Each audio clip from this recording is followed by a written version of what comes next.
We have gone live. Here we go. Yay! Let me take this off. I'm actually a little warm tonight. Usually I'm not. I just got my new old shirt today off. I got another Tommy Hilfiger shirt from the '90s off of eBay.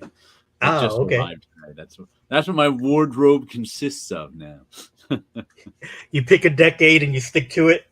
You know what it was? I needed some new.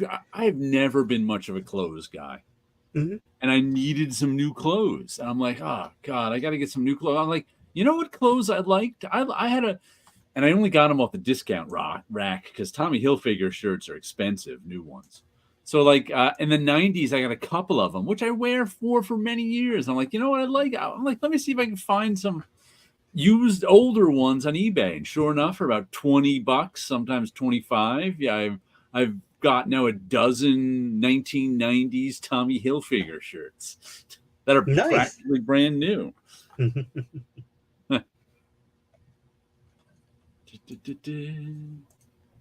how are you tonight, Paulo?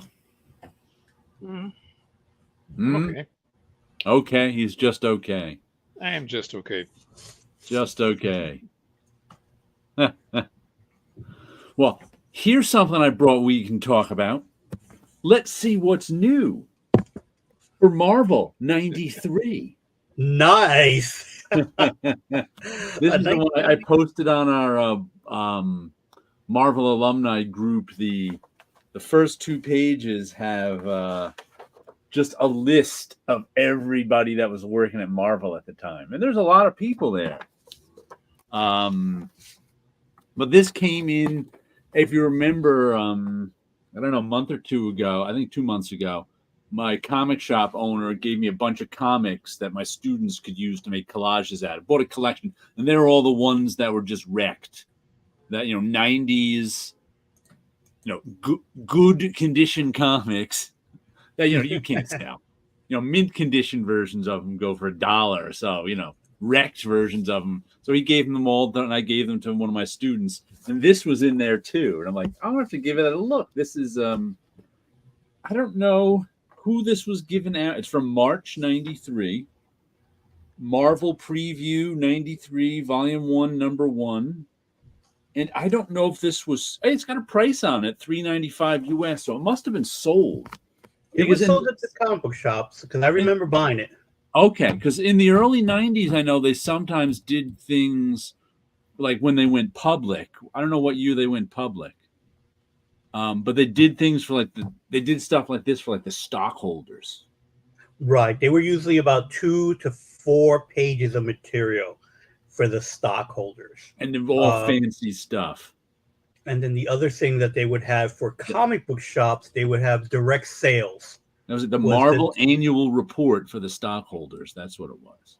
Right. Now here we get behind the scenes of the Infinity Crusade, the X-Men anniversary, heavy hitters, 1993 Marvel annuals, and the Spider-Man crossover. I remember heavy hitters. That was their sort of creator-owned line that they were, attempting to sort of compete with Image in. Right. Yeah, those tend to be more horror based. I think Terror Inc. was part of it. I'm not positive. Here's Midnight Men by Howard Chaykin on the back. I don't remember that at all. Well, the Clive Barker line. That was from '92. That was the thing. That was horror based. Yeah. Heavy hitters was the last ditch attempt to revitalize Epic. Yeah. Okay. Let's see if we can get a little. I can't remember what it was. Heavy hitter. Oh, there's the Barker verse. There we got a little piece on that. A galaxy-sized skeleton floating in space. Okay. Bull Baby. Oh, so they must have stuff on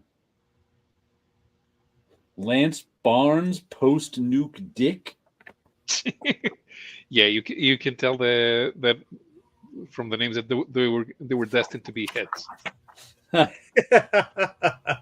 This is by Stefan Petrusha and Barry Crane. I remember I vaguely remember the name Barry Crane. I don't remember where from, but I think he was an indie guy of some kind. Oh, and let's see, they got a list here.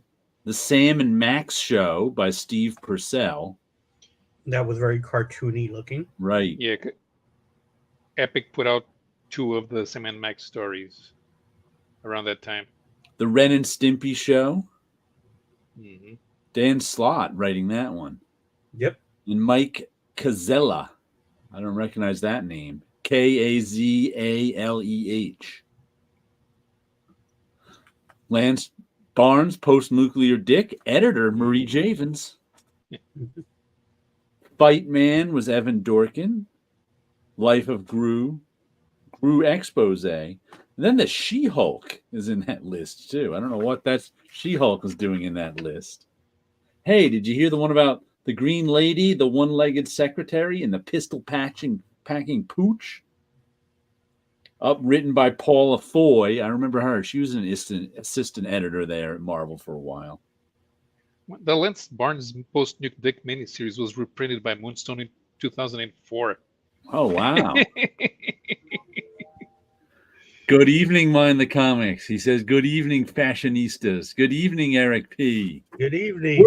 We're digging into Marvel Preview 93 to see what's coming up in the grand year of 1993.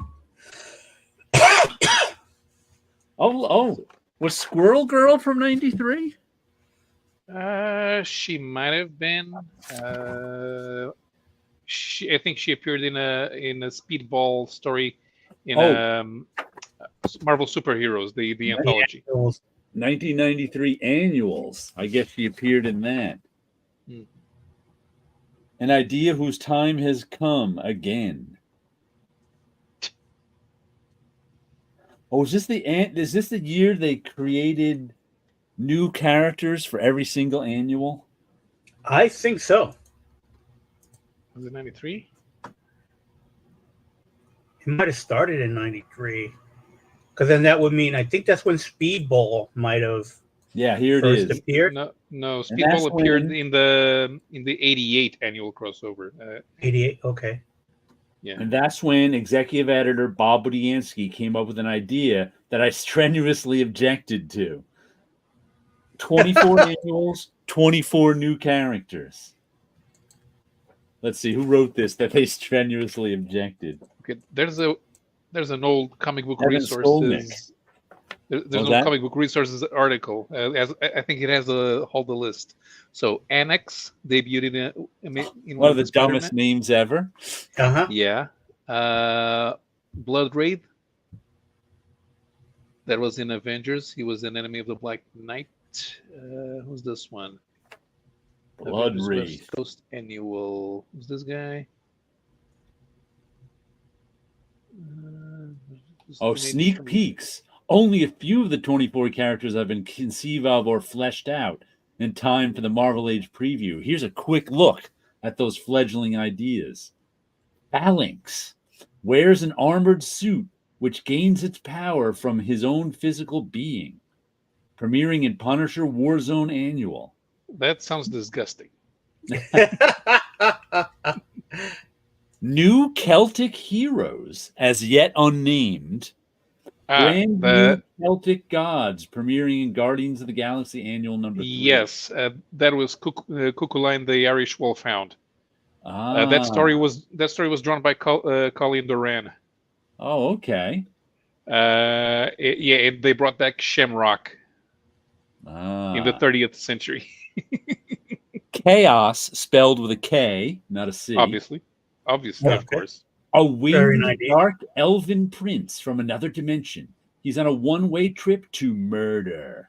And anyone that stands in his way must face the full fury of his staggering techno-magical abilities. Premiering in Excalibur Annual number 1. Yeah, that's got high concept. Yeah, that's got high concept written all over it. His techno-magical abilities. Ooh. Yeah. Then there's The Tracer.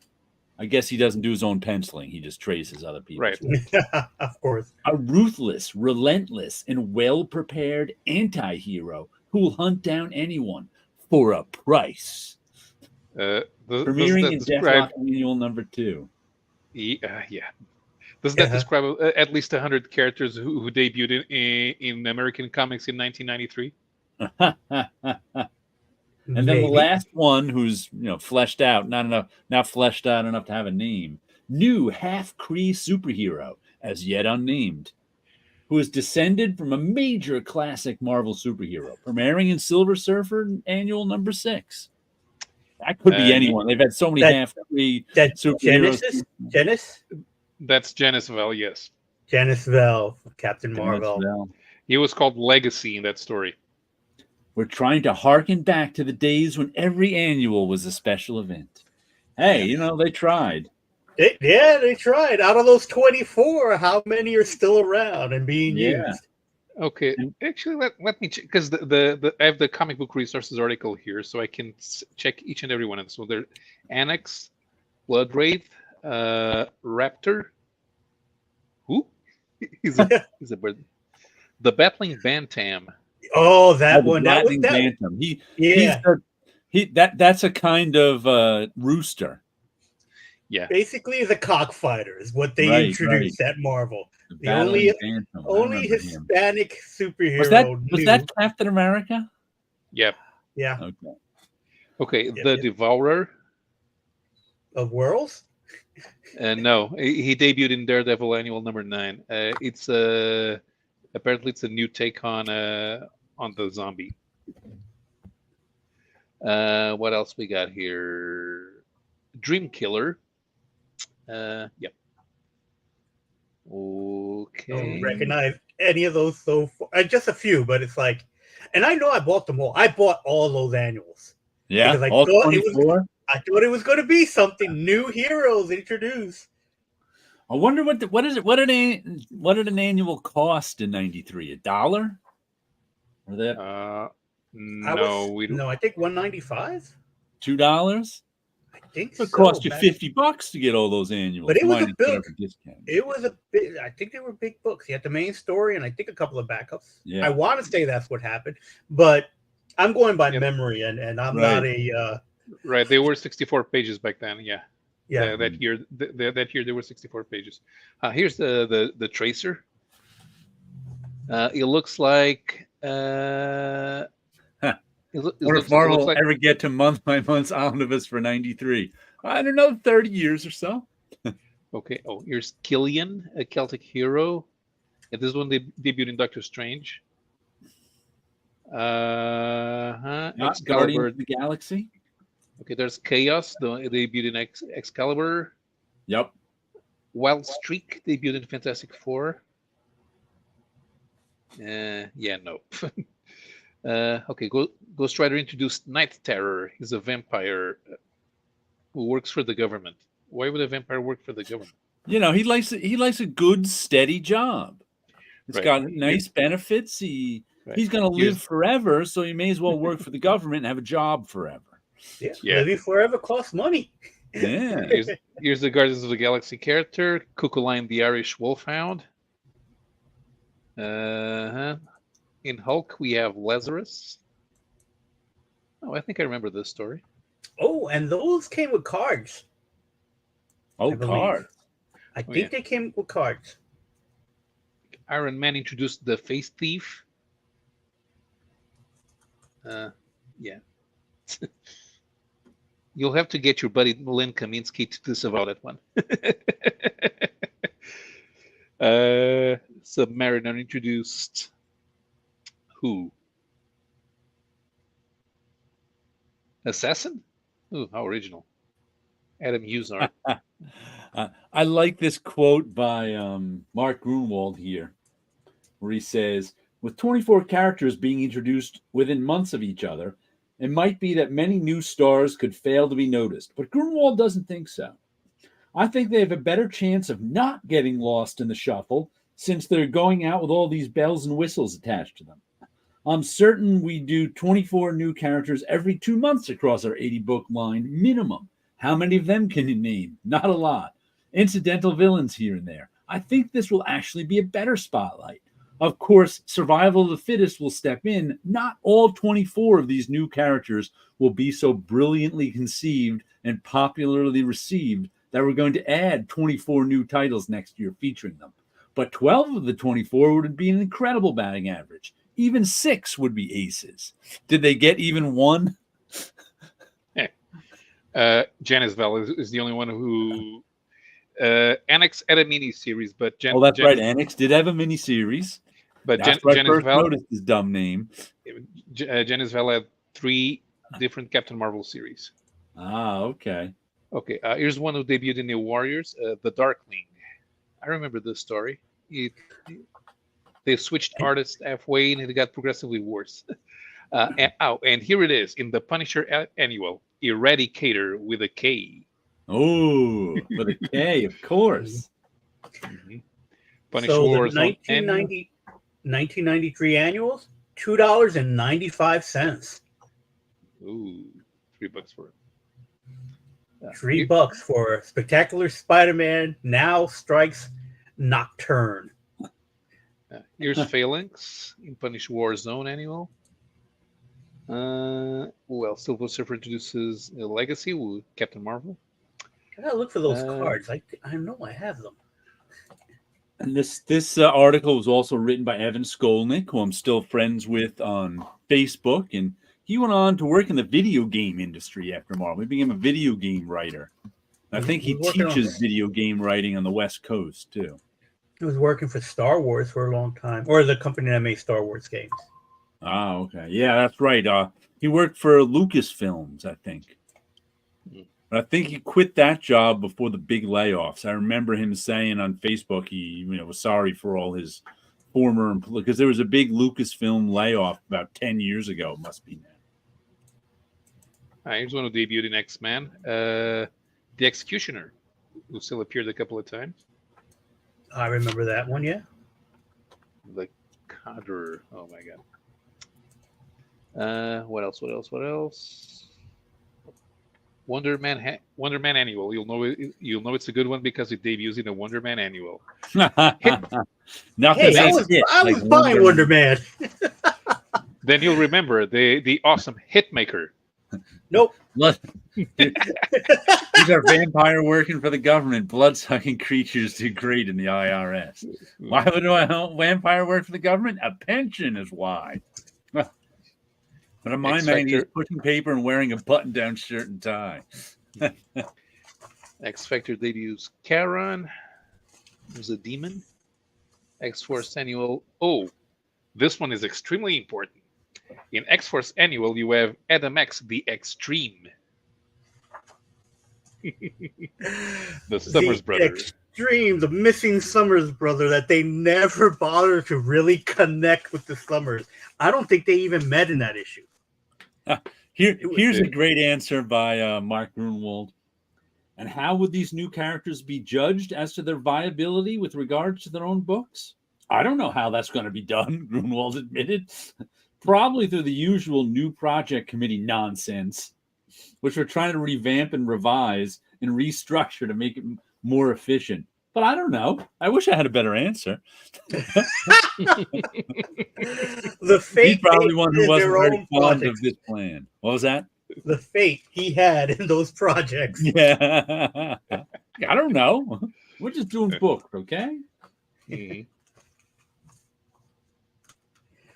So I wonder if that was a corporate decision of, hey, we need new characters. Let's do this. No, I remember. I think it was like a. If you notice, a lot of the new characters were created by editor writers.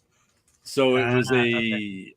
I'd heard it was an attempt to kind of get in on the gravy train, maybe if they could, of creating a new character and having it be successful. You know what? That would make sense. At that time, they had.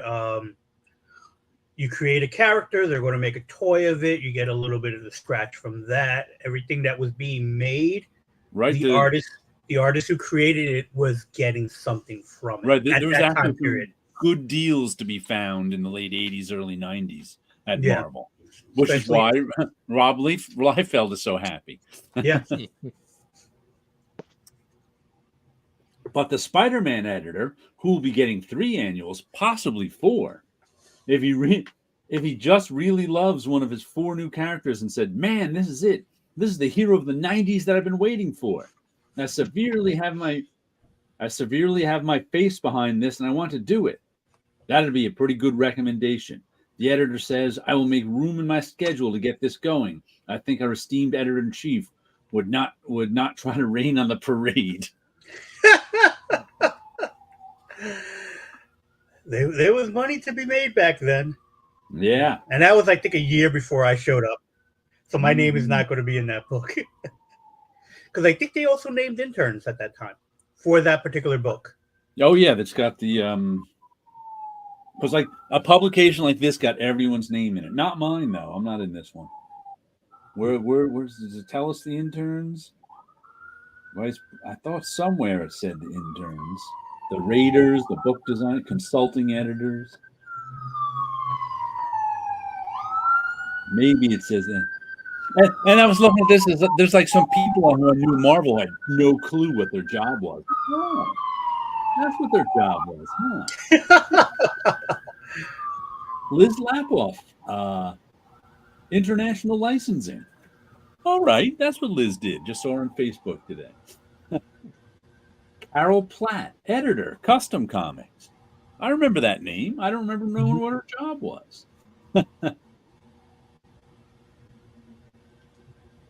Yeah, you can go back and tell. 30 years later, I finally learned what you did there. Yeah. Lots of stuff. Let's see. Here are the heavy hitters. Heavy hitters. Flying first class. We got Out on a Limb, Whistling Dixon, and a whole lot of Chaikin going on.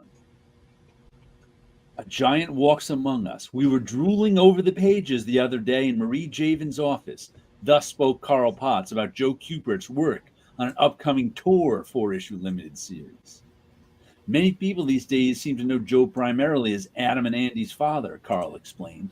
They do not realize that Joe is a renowned in the comic industry for his work as a writer, artist, editor, and teacher.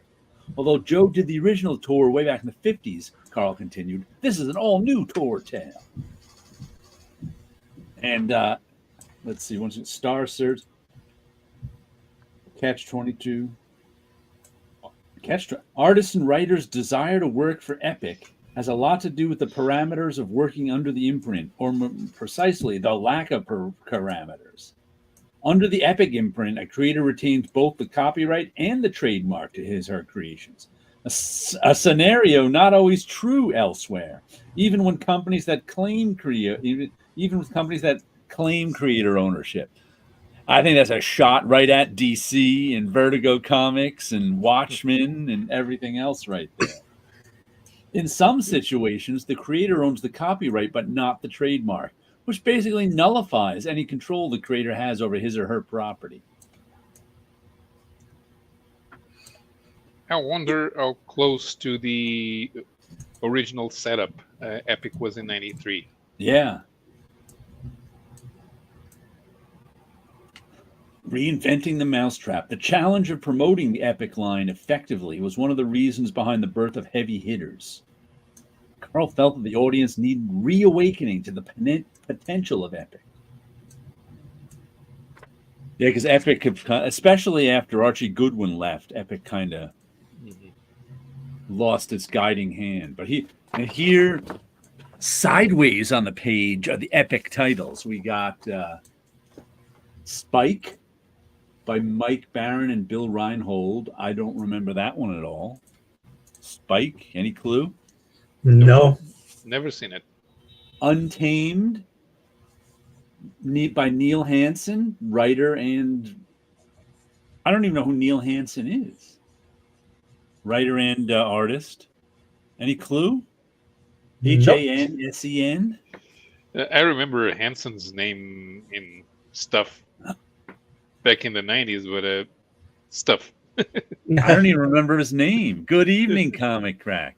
I'm missing the show. I'm late. Ironically, talking about Jared's inspirational art made me late for this show starring Jared. I thought Tit Goblin was telling me he was being interviewed for a Canadian broadcasting show on artists, and he was using my name as one of the artists for his inspiration. So, evening, fellow ink and paper lovers. Good evening, 62 Lefty Blues. Good evening, Video Homicide. Happy Friday, fellas. Trouble with Girls. I remember that one. Will Jacobs and Gerard Jones were the writers, with Brett Blevins penciling that one. Was Gerard Jones the one who got in trouble? Yep. Okay. He's in prison now. Yes. I remember. Yeah, I don't remember him writing that book. I remember somebody else. Midnight Men by Howard Chaykin. Law Dog by Chuck Dixon and Flint Henry. Oh, I remember that one now. At least I remember it existing.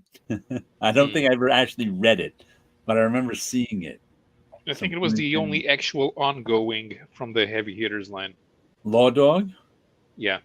Did not know that.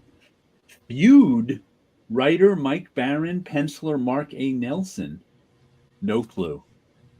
You have two Mike Barron miniseries that in there that nobody remembers. Spike and Feud. Well, at the same time, he was still doing Nexus. Although I think it was winding down in 1993.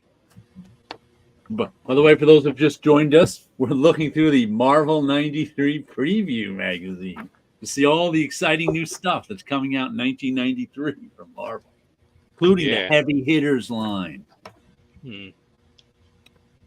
Offcasts, spelled Offcastes.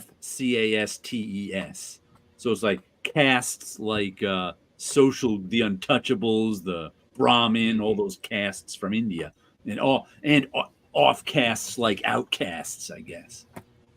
By Mike Vosberg. I do not remember that at all. He's writing and drawing it.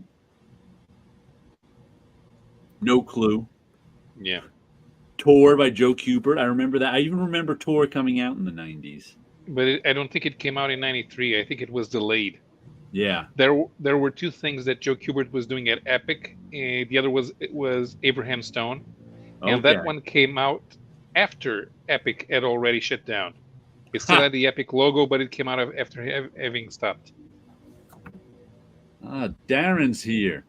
1993, when I first interned at Marvel that summer and thought I had a bright future. Didn't we all? And after Coral comes Alien Legion by Chuck Dixon and Huang Nguyen. I don't remember this version of Alien Legion. I remember them because that was out in the 80s, and I know they redid it in the 90s, but I don't think I ever looked at that one much. Yeah, the 90s stuff was getting progressively weirder. And Chuck Dixon didn't write the 80s stuff, did he? He didn't write the first series. I thought that was he wrote Carl Potts. Carl Potts came up with the idea. He didn't actually do any writing. All right. He was listed as producer. And then the final Heavy Hitters, Dragon Lines. Ron Lim. What was that? Dragon Line was Ron Lim's Ron Lim monkey character. And writer is Peter Quinones. Inker Jim Sanders III. Well, I know he used to be at Marvel quite a bit. He died about 10 years ago, I think. But I liked Sanders because he actually inked, which was a rare. A lot of guys back then were just were just tracers, but Sanders knew how to ink. That's where the inspiration to the Tracer, the new hero in Deathlock Annual 2, comes from. Yep. But a lot of those tracers were just eradicators with a K.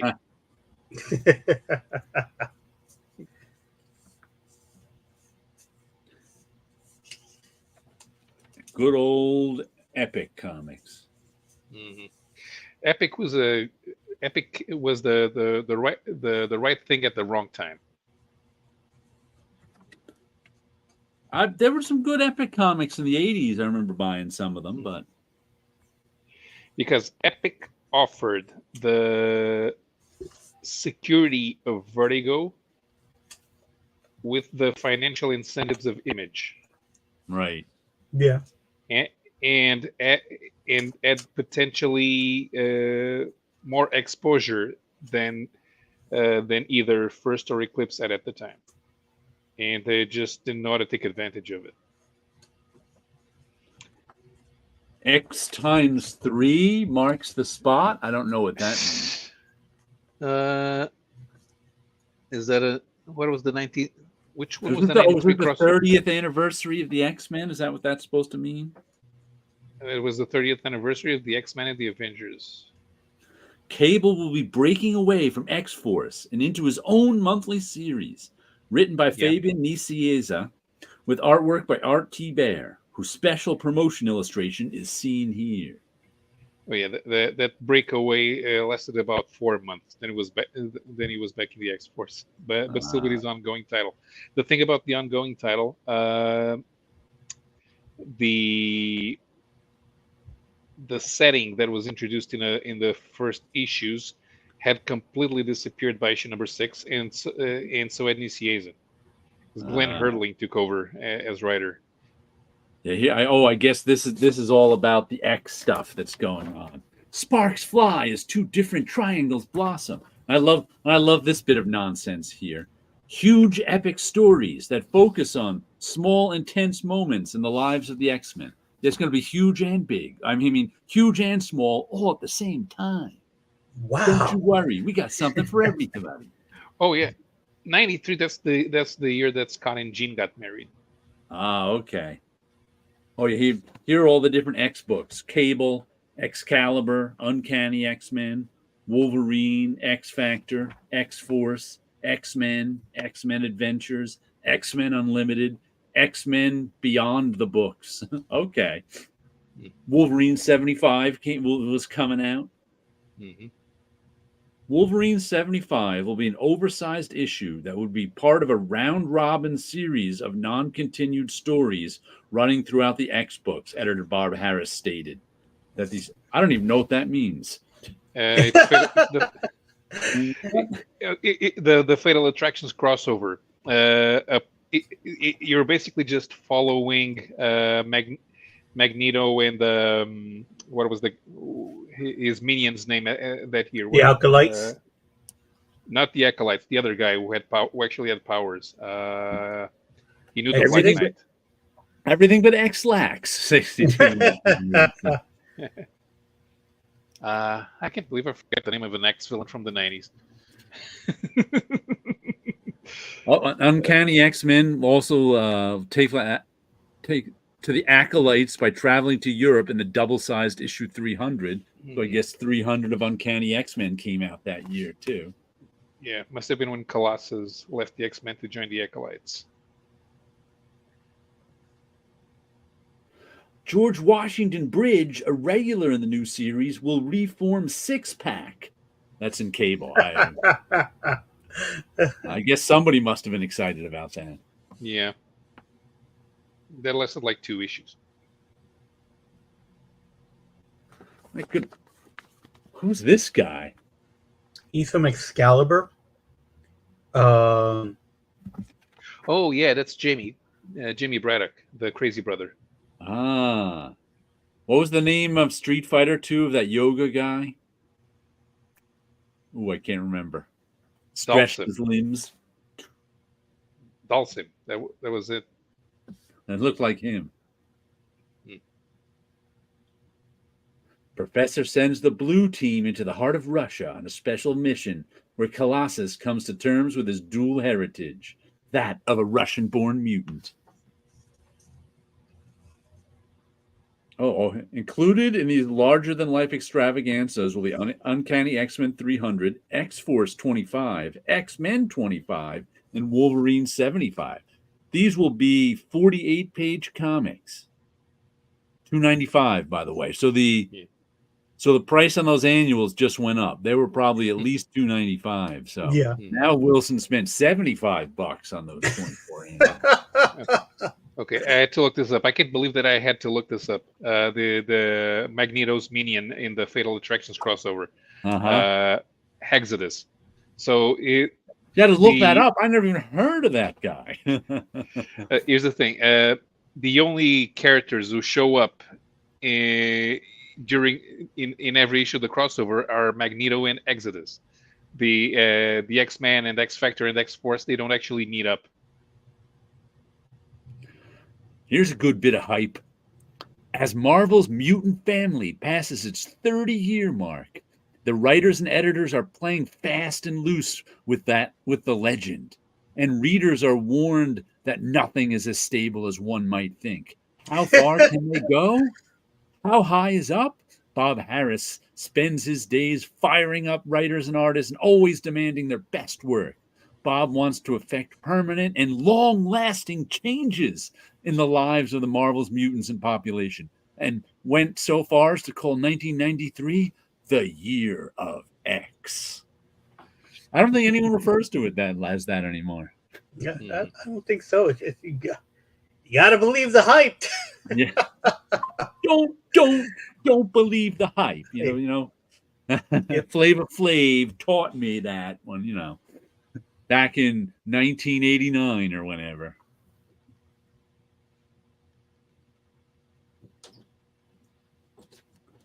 The optimist of that time. Robert J. Sidaro. I don't know who that is. His first Marvel League article appeared way back in issue number 8. Don't know who that is. He's full-time freelance writer and part-time working philosopher. Okay. Oh, and here's the creative teams of the book. Yeah, Cable's got Fabian and Art T. Bear. Excalibur, Alan Davis was doing at the time. Wolverine was Larry Hama, Mark Teixeira. X-Men again was Fabian with Andy Kubert. X-Men Chronicles was Various with Various. Was that the reprint book? X-Men Chronicles? There was X-Men Chronicles was the replacement for X-Men Unlimited in the Age of Apocalypse crossover. They didn't do frequency quarterly was 64 pages. So it was one of those we print all of our inventory stories here, probably. Sort of. X-Men Unlimited #1 had the first appearance of Sienna Blaze, another villain, memorable villain that everyone remembers. And X Factors by Peter David and Joe Quesada with Al Milgrom inking them. I don't remember Joe Quesada being a regular on X Factor. He wasn't on there long. Right, about 6 months or something. But I think he was the one who co-created Random, another character who lasted long. Uncanny X-Men with Scott Lobdell and John Romita Jr. with Dan Green inking. X-Force was Fabian Nicieza, Greg Capullo, and Harry Candelario on inks. And X-Men Adventures was Ralph Macchio and Andrew Wildman with Robert Campanella on inks. Those were a lot of those were cartoon stories. Yeah, that's right. That's the animated one, kind of the young connected readers. To the animated universe. A lot of different prices on these too. Cable $1.75, Wolverine $2, X-Men $1.25, X-Men Chronicles higher. So they had like three. They had a $2, $1.25, and $1.75. Mm-hmm. That must have been your pages, like paper, right? And that was just before they did that. They had the scam was a higher price book for the collectors, and then the regular price books for everybody else. Oh, that's right. They had like the old newsprint and the Baxter paper on the two. Yeah, ones. they were testing They say they were testing the print waters. And I was like, right. Yeah, they were testing to see how much someone was willing to pay for those books. Right, right. I wonder what DC's sales on those cardstock covers are.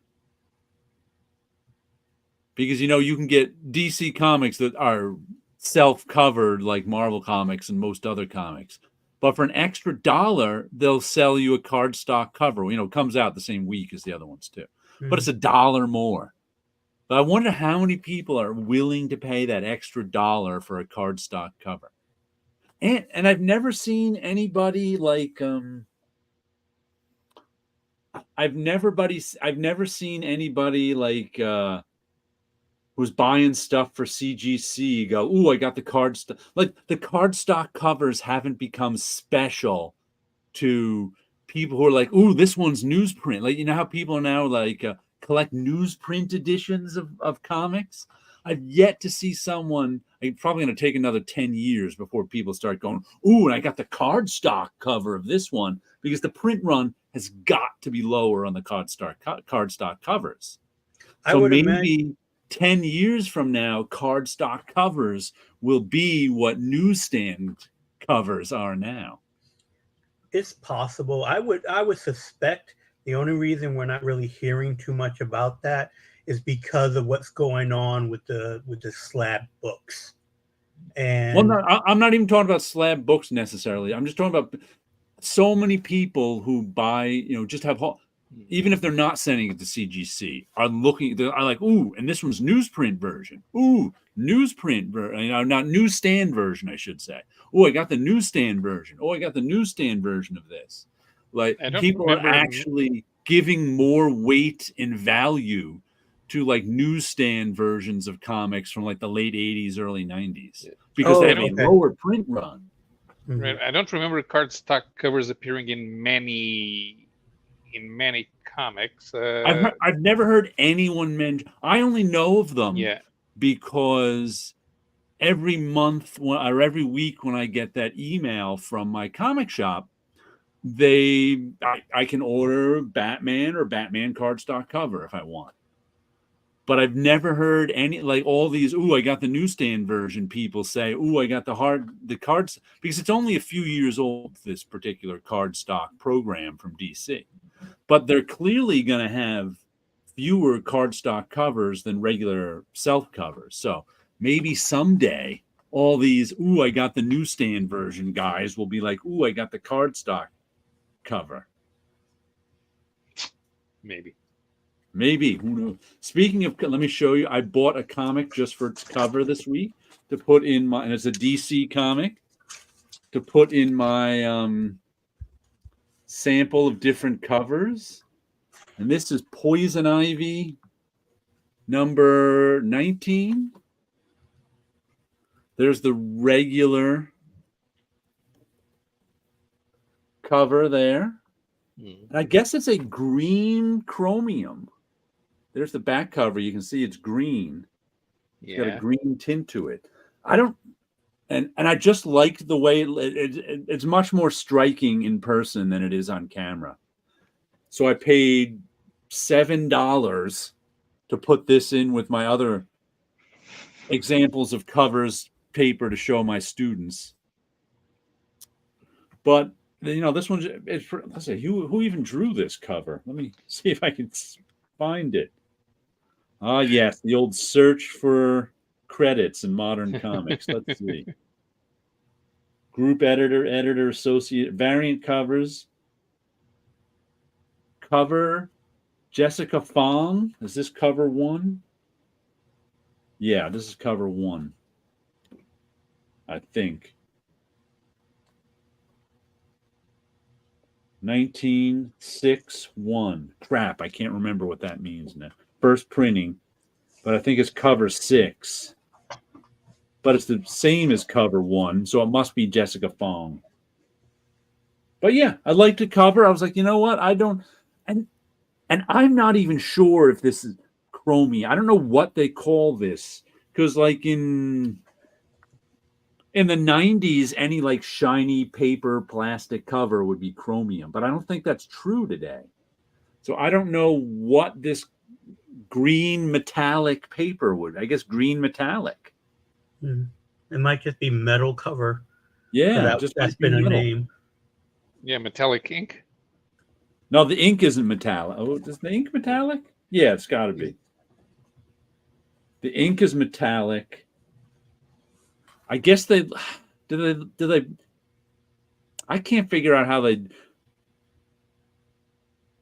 because they'd have to put the metallic ink down first and then print over it. So it's got to be transparent ink painting over the metallic ink. But that's a guy? I don't know. I'd have to see the printer do this. all of that sounds like too much trouble. It sounds like a lot of files to get correct. Yeah. Well, no, I would think that the paper is special, and you only have to send them your regular cover file, and they print it on this paper. The printer and if the printer needed anything special, they'd tell you. But I think this is just the regular file printed over metallic paper. And I think the metallic paper would have to be and then coated with plastic. I would think that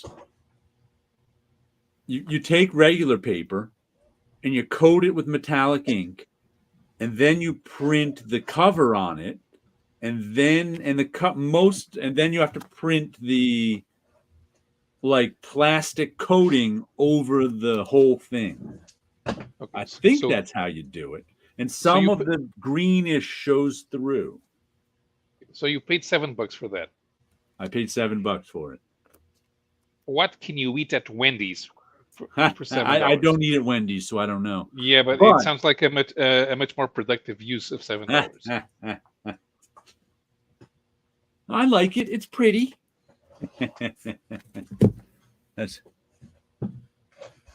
So I made one note to ask.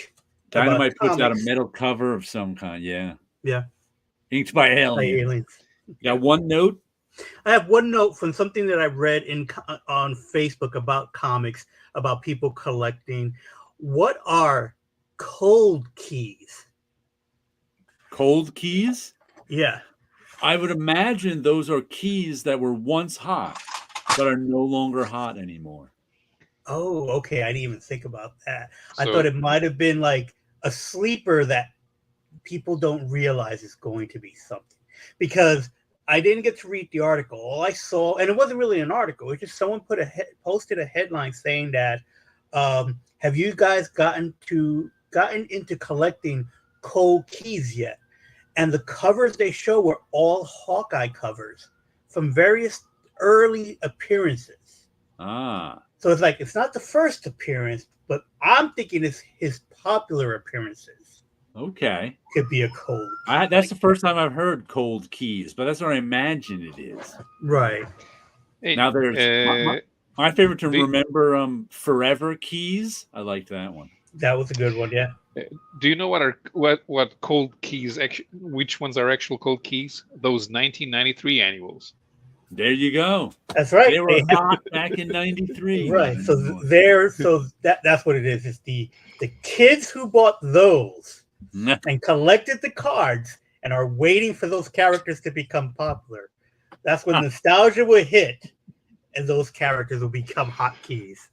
My favorite too is I always hear Don the Comic Book Junkie saying this because he just buys so many freaking comics out of dollar bins. I think he's got 43,000 comics in his collection. He keeps every week he's showing off more dollar bin comics he's got, but he's always like, and this one is a minor key, and and I think he gets it from the CLZ app. Will tell you, and a minor key is just anything that.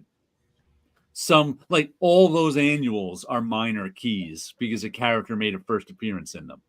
Right. Even if nobody cares about that character, nothing has ever been done with that character. It's still a minor key because something happened in there for the first time.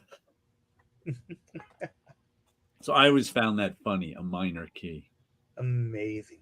And I bought one other comic because the cover caught my eye this week. But this was actually, I didn't even read that Poison Ivy one. I completely forgot about it. I was like, oh, maybe I should read that.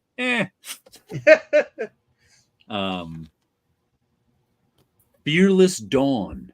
Never heard of this. Looks like, who is it? I couldn't think of the the European artist this cover reminded me of. And I think Gore Vidal. What was that? If you're thinking Milo Manara, it's not Milo Manara. No, Drusa? Drusa, is that his name? Druna is the character. There we go. Serpieri, yeah. Gore Vidal just said it. Yes. Oh, he's here. There we go. He mentioned it on, and that's exactly who I meant when I saw it. I was like, oh, I don't think I have any of his comics. Serpierre's comics. I just know, like, from catalogs, his covers of butts. So that's what this reminded me of. And it's by someone I never heard of, Steve Mannion. But then 62 Lefty Blues filled me in on him. And I was looking it up too. There's he's been putting out Fearless Dawn comics. There's not a whole lot of them. There's maybe 20 for about 10 years. And the style reminds me of Bob Burden from Flaming Carrot, or Don Simpson from Megaton Man. And the story's just a fun bit of fun with like, and it's all done in this one. It's like I didn't have to read the first two to understand this story. This guy's like a prison boss who just broke out of prison, and now he's coming after these the girls who put him there or something. Though I don't know how he's been in prison for 15 years and he's coming after these two girls who don't appear to be above 15. Matter of fact, it's their dad who kicks the prison boss's ass eventually. But very nice art, very nicely done comic. I enjoyed it thoroughly. I'm going to look up some more. And it's Steve Mannion.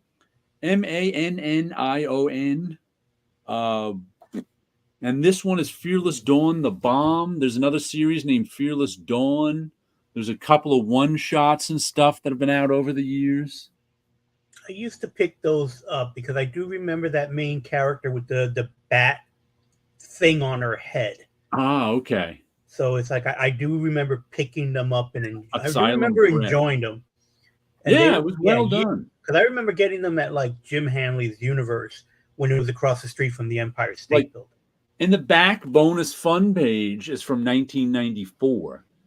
Yeah. So this guy's obviously been around for a while, and it's drawn like Wally Wood, these couple of pages. Got a very woody feel to it. Yeah. So I enjoyed that one thoroughly. Inked by aliens. Let's see. It's in my contract to know that profile. Yeah. Wilson, I Googled it. Cold Keys. These are books associated with characters who have confirmed or heavily rumored appearance in movies or TV series. Cold Keys focus on more affordable options. Okay, so it's when someone has been rumored, because a rumor of being in a TV show or a movie doesn't send a book up anymore. There have been too many. Mm-hmm. So I guess a cold key is, I think now it has to be like a hit in the movie to drive it up. Just because it used to be just a mention of somebody appearing in one of the Marvel movies would drive the prices up. I don't think that happens anymore. Yeah, so don't be betting on that first appearance of Nick Katzenberg to go up in value. Okay, so that's what a cold key is. Oh, okay. Cover also looks like it can be by Rancerox's Liberatore. Yeah, I can see that. The pose is Serpieri, but the coloring, it looks like it came out of Cannibal magazine. Yeah.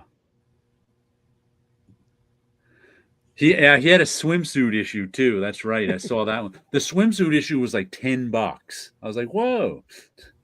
And I don't think it's extra large either. Third thrilling issue. Wait. And now I gotta know something. How much did a Victoria's Secret catalog cost in 1993? I think they gave them out for free, didn't they? No, the pinup books were money. I remember the Marvel had the pinup book. Had a couple of them. The swimwear books. Hold on, I got one of those along with this. Where did I put it? The Marvel summer specials. We're all superheroes in bathing suits. The best was the one that put Chris Cooper in charge of. There it is. Put it up here. Marvel swimsuit special. That came along with this one.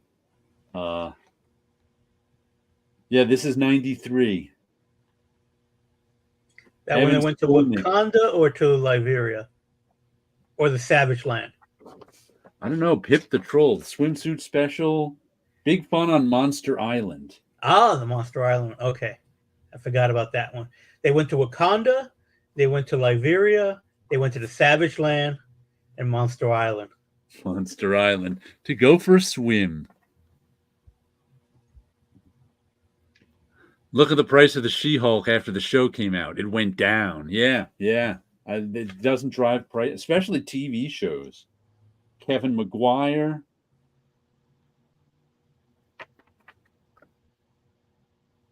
I think that's Stephen Butler. It just says, I just see Stephen.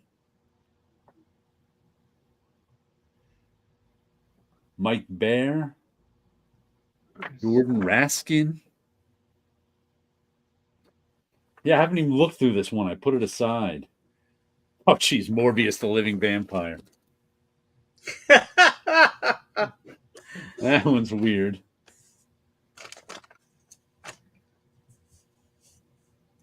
The New Warrior. The name of Rita being topless and the dude staring at her.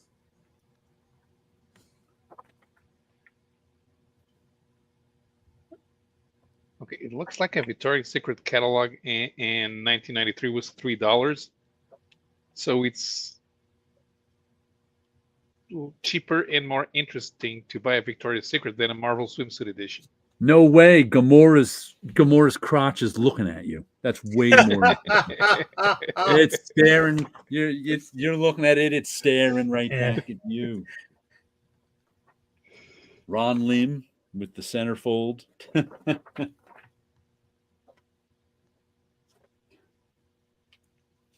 High-tech bikini on She-Hulk. She needs special nipple clamps of some kind. Oh, that looks like Adam Hughes. Whoops. I don't know who the character is. Black Widow. That's Black Widow? Yep, that's when she had that short haircut. Yep, Black Widow. There you go. Is that a Jim Lee one? Psylocke? No, it's trying. In 1993, did they still have Jim Lee art around? Oh, jeez. Ghost Rider. And it's not Jim Lee, it's a Jim Lee knockoff. It's not Jim Lee, it's a Jim Lee knockoff. Who is this? I do not see a signature. Let's see if it's in the beginning. Where is Psylocke? Phoenix? Psylocke. R.T. Bear. Oh, yeah.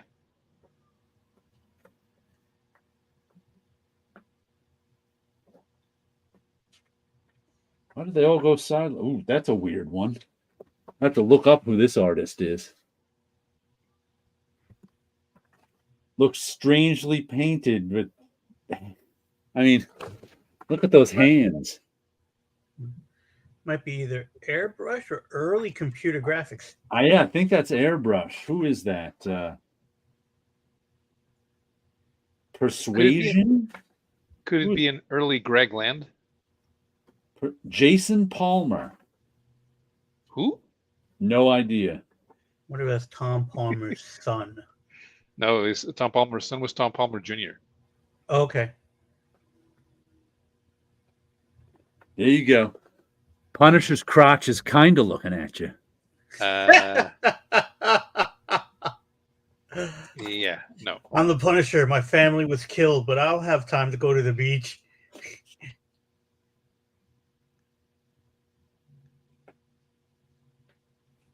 Ron Wagner. Black Cat. Geez, Bishop is huge. He's huge, man.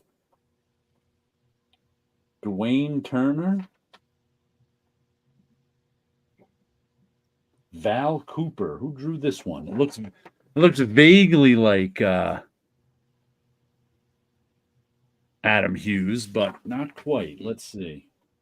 Terry Dodson. Adam Hughes. Oh, Adam. Okay. Sure enough. Must be the trench coat that threw me off. He doesn't really usually draw folds. I also have to question the decision to hire Adam Hughes for that one, unless he wanted it. The only reason I said it, Adam Hughes, who do you want to draw? Val Cooper. Okay. There might have Because been it was Adam Hughes. I just hired you, and you're going to draw Val Cooper. No. No, it was most likely he didn't get back to them right away. And it's like, who's left to draw? Here's the list of who's already been drawn. And then all the good ones are taken. Yeah. Oh, Tigra is by Amanda Connor. I didn't see Tigra. Must be near the end. I think it was in the middle. Really? Were they in alphabetical order? No. Oh, there's Tigra. They were probably in the order of how they got them. Okay. They were in a bit of an Art Adams look to that. Dawn Geiger is the book designer, so it's the location concept, Steve Conte and Tom Brevoort. Yeah, she's got cats around. So Tigra's page is the only one that shows pussy.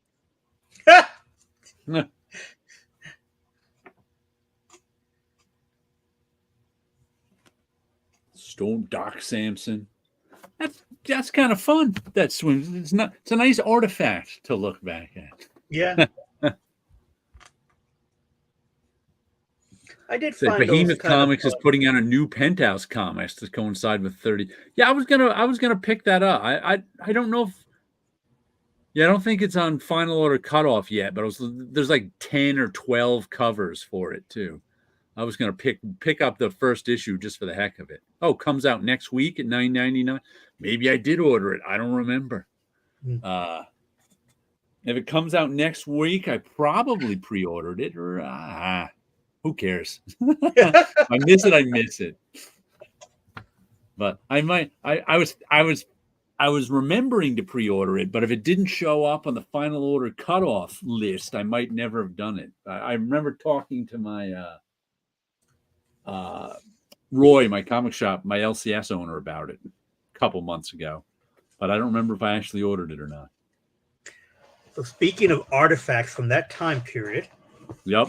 What I have, this is before I got to Marvel, but I found it at Marvel, was one of the things they used to do is Marvel had a program that if you were a comic book shop, you could be part of what was called the co-op advertising. Okay. And so they had these what was called the do-it-yourself advertisements. So big. This was basically put out by the direct sales manager, which was Skip Dietz at the time. Right. And so what it would have is that if you were a comic book shop, you would receive one of these. So you say, oh, let's do some advertisement. And it gave you artwork to use. Okay.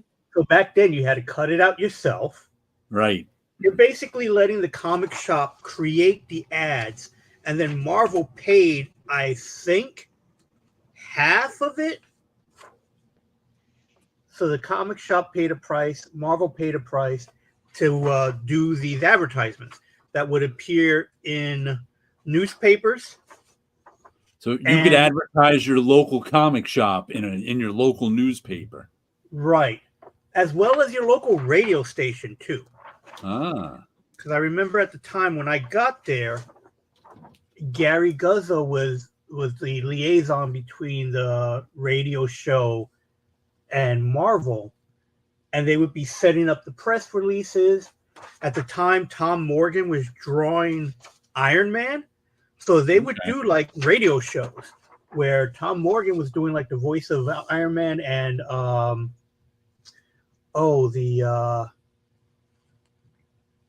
of the Iron Man villains. I can't remember. So you'd have to cut those out and do your own paste up mechanical for your shop. Basically, and here's the top 10 reasons how your advertisement's laid out. So they basically tell the comic book shop, here you go, use this, and if you get it right, it'll get used. If you don't, here's probably why. Interesting. Yeah, so that was just, and again, these would just go out to, I believe, just to the comic shops. Do it yourself. Yep. And you took yours home from your comic shop you were working at? No, I ended up finding this at Marvel. Oh, you found it at Marvel, just lying around. Okay. Yeah, basically, because they stopped doing that program a little while after I got there. Uh-huh. Let's see what else was coming out in 93. The Avengers Anniversaries Assemble. Let's see, what Avengers anniversaries were there?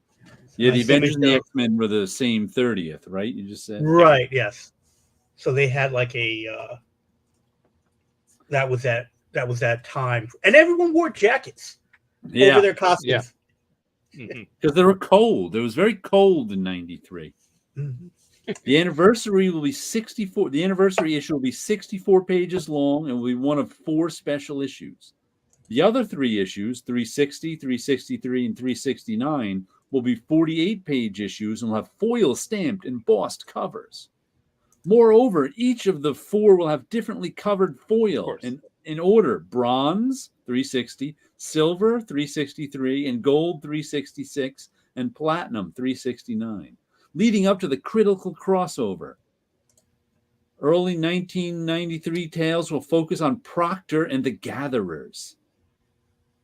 Proctor. Okay. And this was an era I've read nothing of the Avengers in. So the covers had an embossedness to them as well. Who are these people with 8s on their costumes? Those are the Crazy 8s that appeared in the Wonder Man comic. They were all affected by the same ionic energy Wonder Man put out. One of them's a grandmother. Yeah, because they all lived in Wonder Man's building. And his irradiation type thing affected the people in his building. Let's see. Avengers #1 will be re-released in a Marvel Milestone edition, as will Avengers 16, which introduced Hawkeye, Quicksilver, and the Scarlet Witch to the team. See, that is a major key, introduced to Scarlet Witch.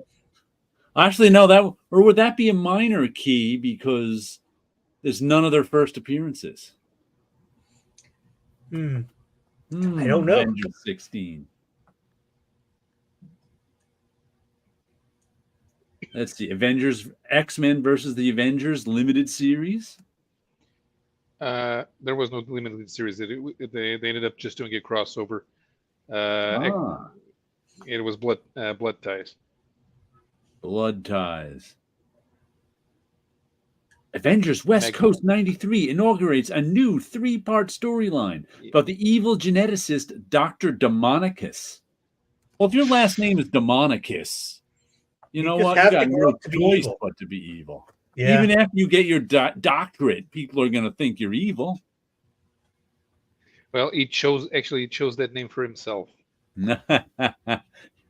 He's 62 left. This is curious to see who the artists in the original series had great. Yeah, that's of the new Penthouse comics. So am I. I'm interested in them relaunching it just to see what it is. By the way, speaking of newsstand and wrongly labeled stuff, someone on Facebook, I forget who it was commenting on the Michael Golden issue of Marvel Fanfare. I think it was issue 47, which I'd never seen before. So I went to eBay to see how exactly how much it, because somebody's like, "Oh, now that you've mentioned it, it's going to shoot up in price." So I wanted to see exactly how much it costs to get, because it's Marvel Fanfare. What was that? If I remember correctly, that's Spider-Man and the Hulk issue. Yeah. And the one guy had it for sale and listed as newsstand edition. And I'm like, I don't think that's possible. I don't think Marvel Fanfare ever appeared on the newsstand. And sure enough, you look at it, it's not a newsstand edition. There's no Curtis code on it. Or UPC. I was like, are people just putting newsstand edition on anything now? Well, even if it's not. I would bet the newer people who just have books and not really doing their research will just find that issue and just like, okay, so these are key hot words that are making them pop up. Without, and technically you can get them in trouble on eBay because they're not selling what they're advertising. Iron Man also turns 30 in 1993. Issue 290 marks Iron Man's actual 30th anniversary. Will be double-sized with a foil-stamped cover spotlighting Iron Man's brand new red and gold armor. Which is the armor that they use in the animated series. Suspended animation. What was that, Wilson? That's the armor he had in the animated series. The synergy of that time period. Villains over the coming year will include a revamped version of the X-Men armored villain, the Cobalt Man, and the Controller. The Cobalt Man isn't an X-Men villain, is he? Yeah, he is. He probably appeared once in X-Men. Who am I thinking of? I thought Iron Man had Titanium Man. Yeah. Wasn't there? I can't remember. Yeah, Cobalt Man first appeared in the X-Men then, I guess. Yep. Okay, because I think I remember him from Iron Man, but I just tried to remember and nothing happened. Cobalt Man's kid brother was hitting on Jean Grey at college. He was also a disgruntled Stark employee. Of course. Yeah. How many of those turned out to be supervillains? Most of them. He hires the best. The best just happen to be evil engineers. While the Thor series will follow the life of the original Thunder God, Eric Masterson will take on his own new superhero identity and star in the brand new Thunderstrike. Written by Tom DeFalco, penciled by Ron Frenz, and co-plotted by both. I guess that's when Thunderstrike #1 came out in 1993. Yep. Mm-hmm. Wow, what is with this Scarlet Witch high collar costume? It's like no more cleavage and no more neck either. Oh, so that was the costume that she used in Force Works and in the Iron Man cartoon. Yeah, that's right. That was the Force Works was their new book at the time. Tom Tenney drawing it. Up in the Avengers line was Quasar, Thor, Thunderstrike, Wonder Man, the Avengers, Avengers West Coast, Captain America, and Iron Man. No War Machine yet. Machine yet. Quasar was by Grunwald, Andy Smith, and Ralph Cabrera. Thor was by Jim Starlin, Ron Mars, with penciler Bruce Zick. I don't remember a Bruce Zick. An inker to be determined. Oh. Thunderstrike was by DeFalco, Frenz, and Milgram. Wonder Man was by Gerard Jones, Jeff Johnson / Tim Hamilton, Dan Panosian / Brad Van Cotta. The Avengers was by Harris, Epting, and Palmer. Avengers West Coast, Roy Thomas, David Ross, Tim DeZahn. Captain America was Grunwald, Levins, and Bulanati. Iron Man was by Len Kaminsky, Kevin Hopgood, and Mike DiCarlo. Yeah, Hopgood was surprisingly competent.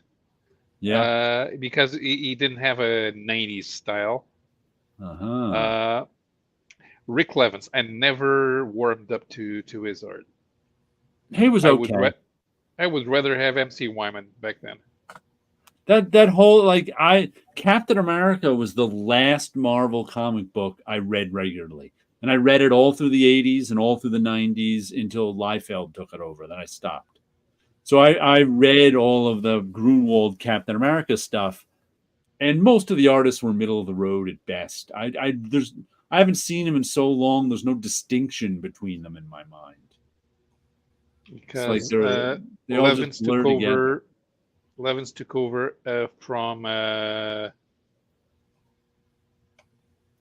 Ron Lim. No. Yes. Yes.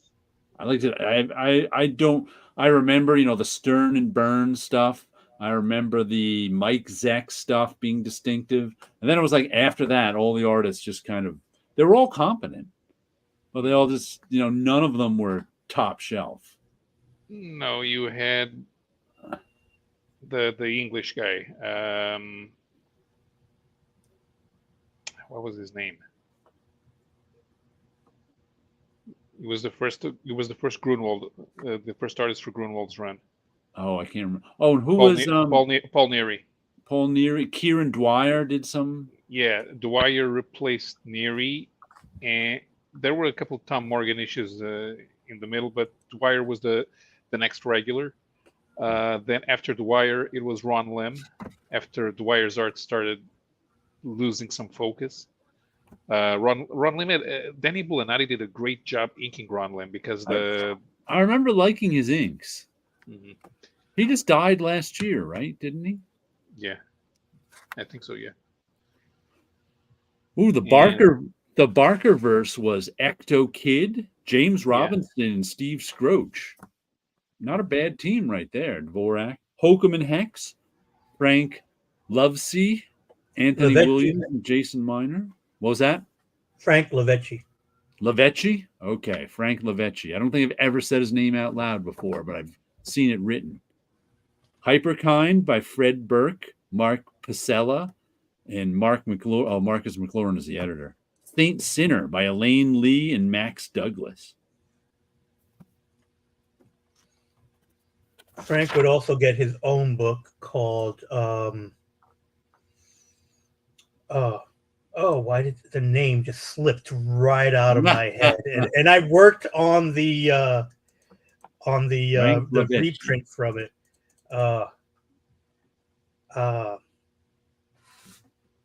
Come back to me. And it's funny, that's the first the editor says is Mark McLaurin, M-A-R-C. And I don't think I never heard anyone call Marcus Mark. It's like he was always called Marcus, so it's funny to see Mark. The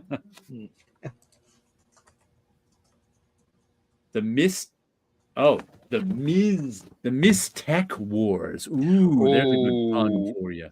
Yeah, that was a Marvel UK title. Marvel UK. I have the Brazilian edition of that. That art was the story made absolutely no sense. It was confusing to follow from page to page, and that's early Brian Hitch. Marvel editor-in-chief Paul Neary. We just mentioned him. Drawing. Yeah, because Neary came from Marvel UK before he was Captain America's artist, and then he went back. Atomic Age. That's the name of the comic book. Atomic Age.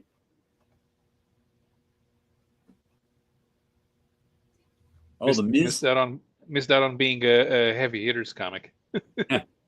Yeah, it was just under the regular Epic line. The pull quote here is "Evil twins are always a good idea." Are they? The Miztech Wars.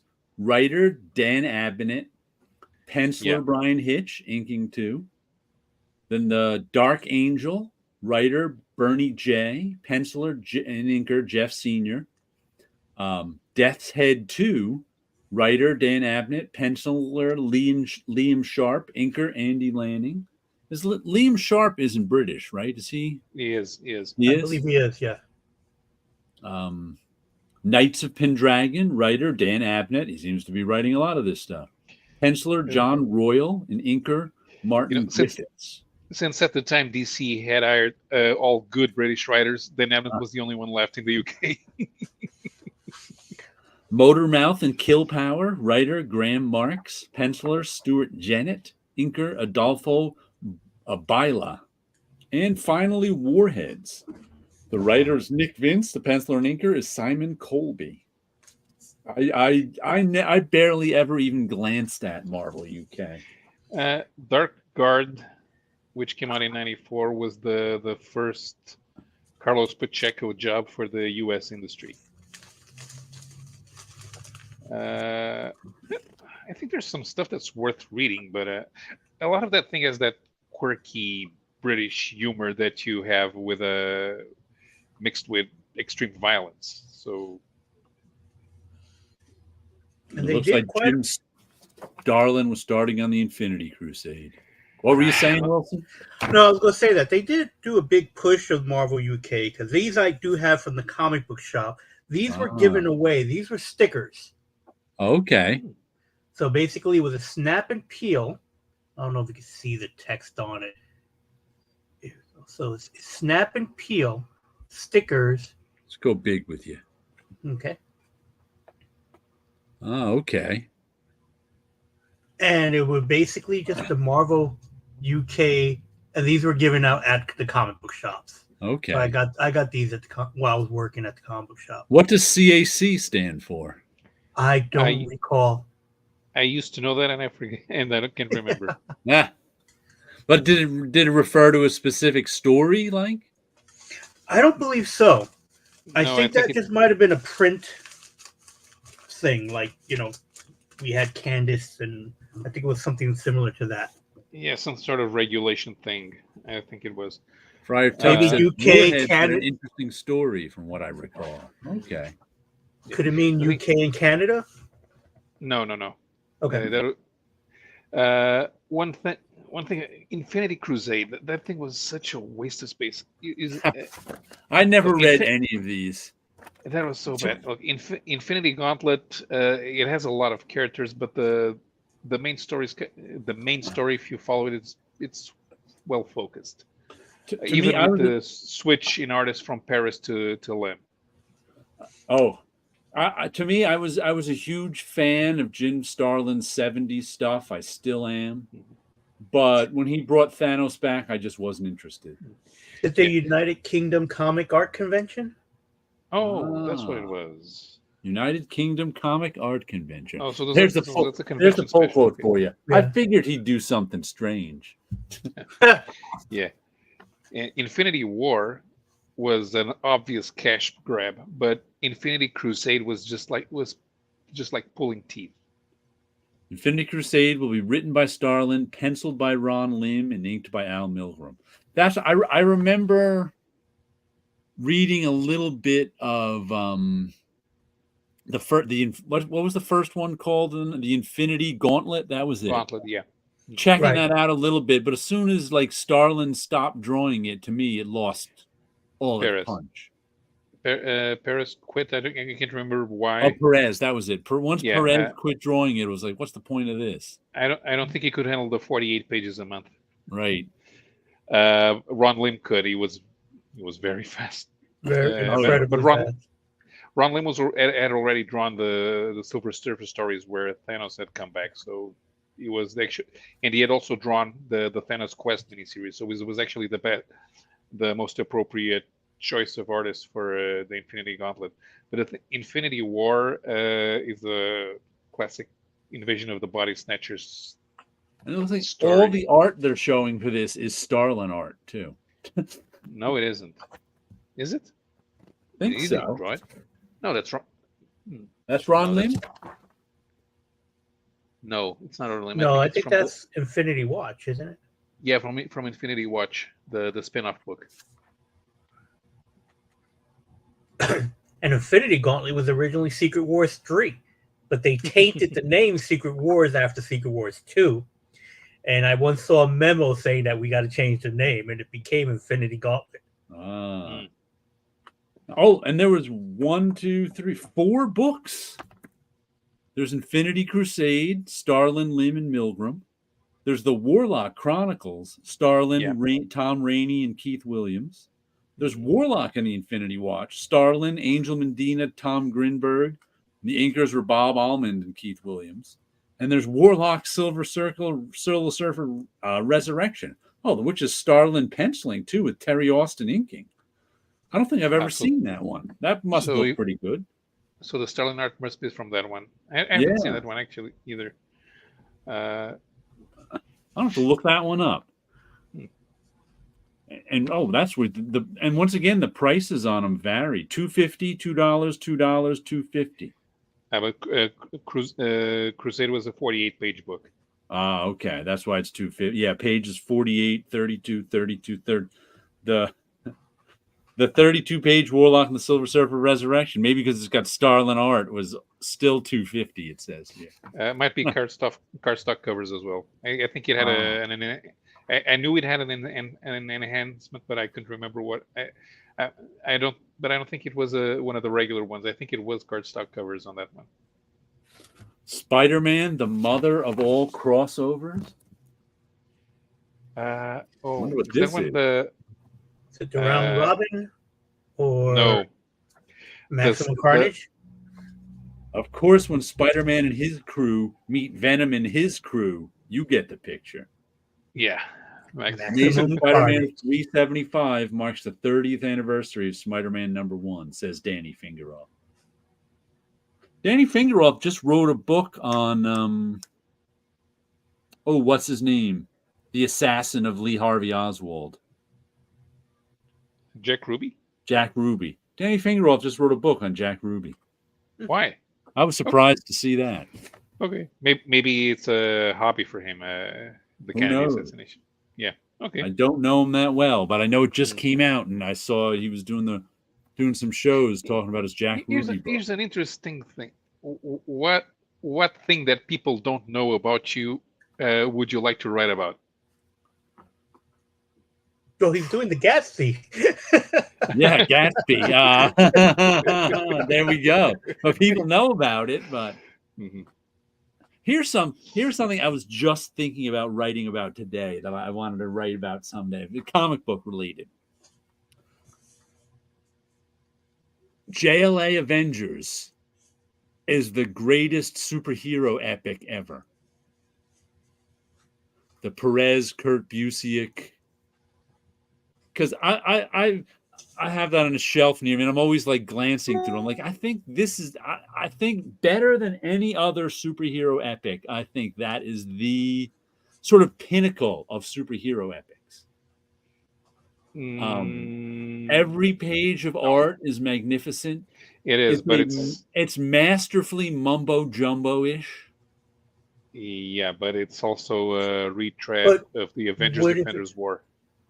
Would have it been better if it came out when it was supposed to? It built on everything. I'm not saying it's the most original. I'm saying it's the pinnacle. It came out 2 years too late. If it had come out 2 years before, because my LCS owner said, if this had come out 2 years before, I would have sold the bundle of this. Right now, the two people who should have done this were Grant Morrison and Frank Whiteley. That's what he said. In our very early shows when Tim was still on, I remember discussing it with him because to me it wasn't a big deal when it came. I don't remember Avengers JLA being a big deal. And he remembered it was a big deal. And it turned out it really was. It was always among the top 2 or 3 sellers when it came out. So it actually was a big deal when it came out. I just remember everybody I knew ignoring it. To me, it was a big deal when it was first announced in the 80s, and we were all waiting for it. I remember my local comic book shop had gotten copies of the art pages of the covers, and he had them hanging up in the shop. And I don't know where he got them from. I don't know if he scanned them out of Amazing Heroes or any of the other but he had full penciled and inked images of just the covers. And we were all just waiting for that book to come out because that's all we saw were the covers. We didn't know anything else other than, we were speculating what the story is. I know Superman was on the cover and all the other JLA was all falling in front of him. And he's like, now I'm mad. And, I'm wondering if it would have been better if it came out then. Yeah. As that kind of a crossover event. If you reread Crisis and JLA Avengers, Crisis still holds up better. No, I can't read Crisis. You may like Crisis now. Sorry, I'm not even that big on Crisis. I was the Marvel guy, but when I was a kid. But Crisis reads better, holds up better. I gotta disagree with you there. I do not think Crisis reads better. I'll take JLA Avengers over Crisis any day of the week. But the Captain Marvel and Adam Warlock conflict with Thanos from the 70s is a better epic overall than JLA Avengers. Oh, I like that. That's my favorite. I like that a lot, but I don't think it's the sort of pinnacle of the crossover art form, sort of like JLA Avengers is. Especially as much as, I mean, if you ask me which one I like better, it's the Starlin Warlock's Captain Marvel stuff in the 70s. I definitely like that better. But that's also very cobbled together in terms of it doesn't always what's interesting about that too is he was telling that story wherever he could. Yeah. I mean, it ended in a couple of random annuals. Yeah. And that was typical of Marvel at the time. If the writer switched around, if the writers were switched around, they would take their supporting characters with them. Right. Yeah. As sort of a pure, comic book achievement, I definitely agree. I definitely like the Starlin stuff in the 70s better. But just as sort of the refined art form of the giant superhero epic, JLA Avengers is the pinnacle for me. Because just the George Perez art is peak George Perez. The art is so refined on it that it's crazy. The way he designs each page, it's like every double page spread is like a giant Sunday suit, which is why I would really like to get the oversized hardcover of it, but it's like $500 these days.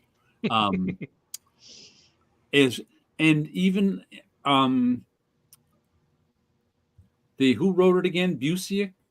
Yeah, Busiek. Busiek. The structure of it, what I call, mumbo jumbo of it, because to me it's mumbo jumbo, but it's all the stuff you need to sort of explain a crossover between the Avengers and the JLA. It's like within the context of all of giant superhero crossovers, all that mumbo jumbo works well and is really refined in terms of mumbo jumbo-ness. So that's why I think that it's just a brilliant piece of like giant superhero crossoverness. That I don't think there's anything else kind of like it. Because most giant superhero crossovers are seat of your pants.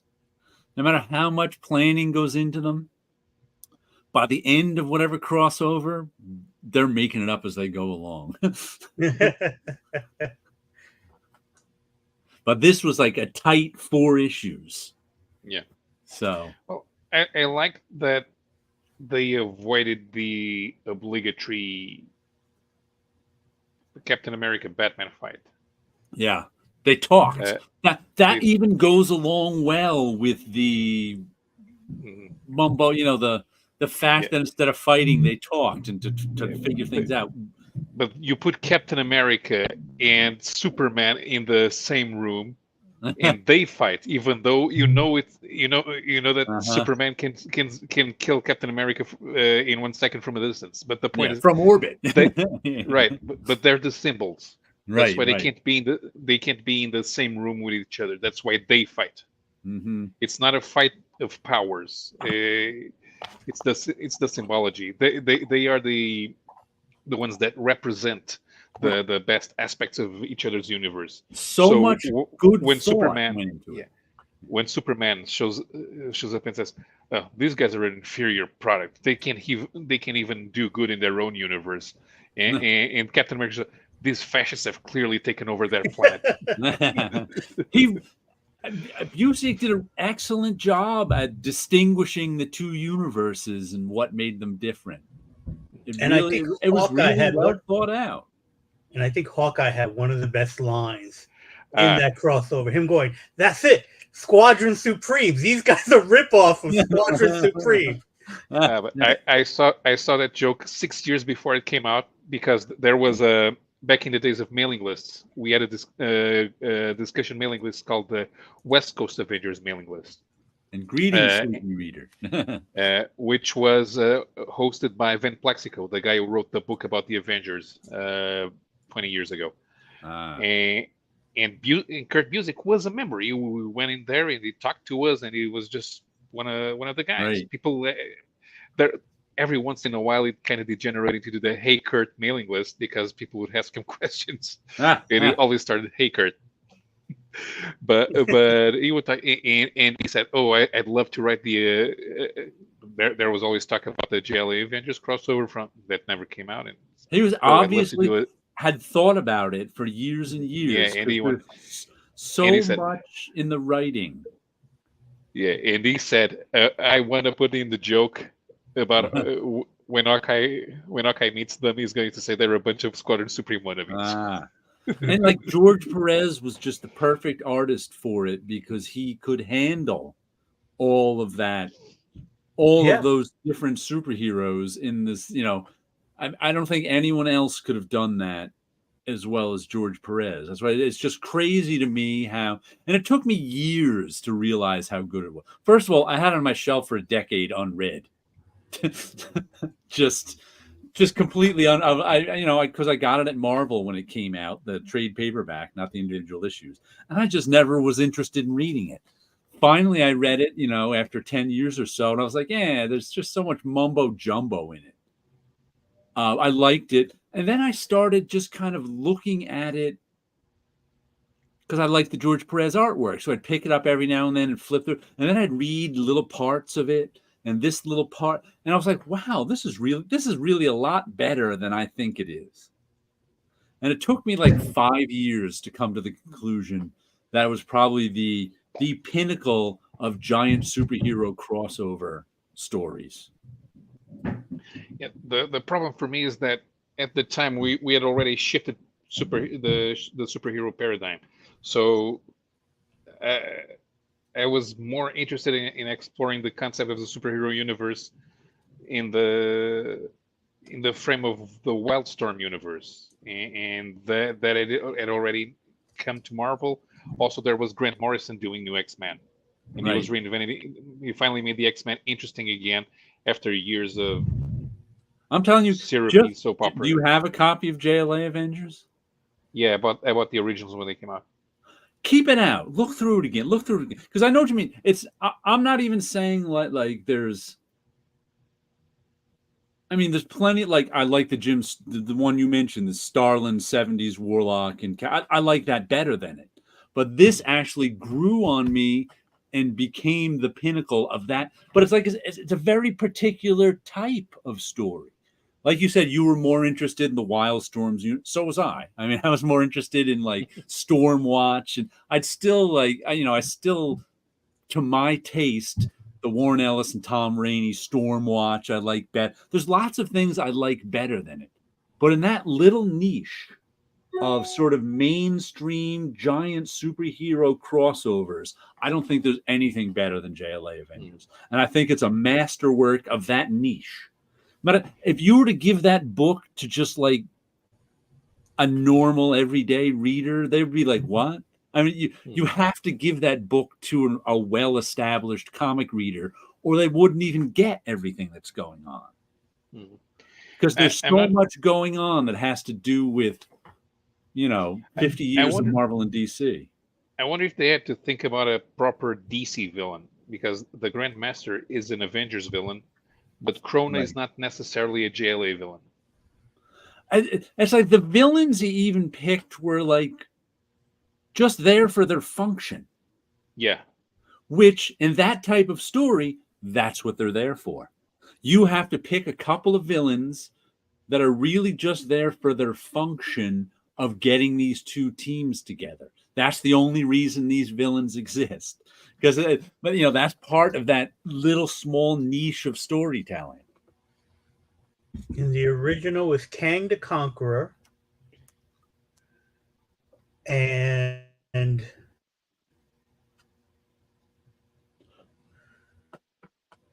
Is it Megaton? The No, guy who has the chair. No, it wasn't Metron. Metron shows up. No. In the 80s story, it was Kang and the what's the name of the time villain from the JLA? The Time Lord, Time Master. What was his name? Time something. Time Lord. No. Yeah, he appeared in the script. Okay. He appeared. He was the villain in the JLA Wildcats crossover. Okay. Yeah, and that was being written by Conway.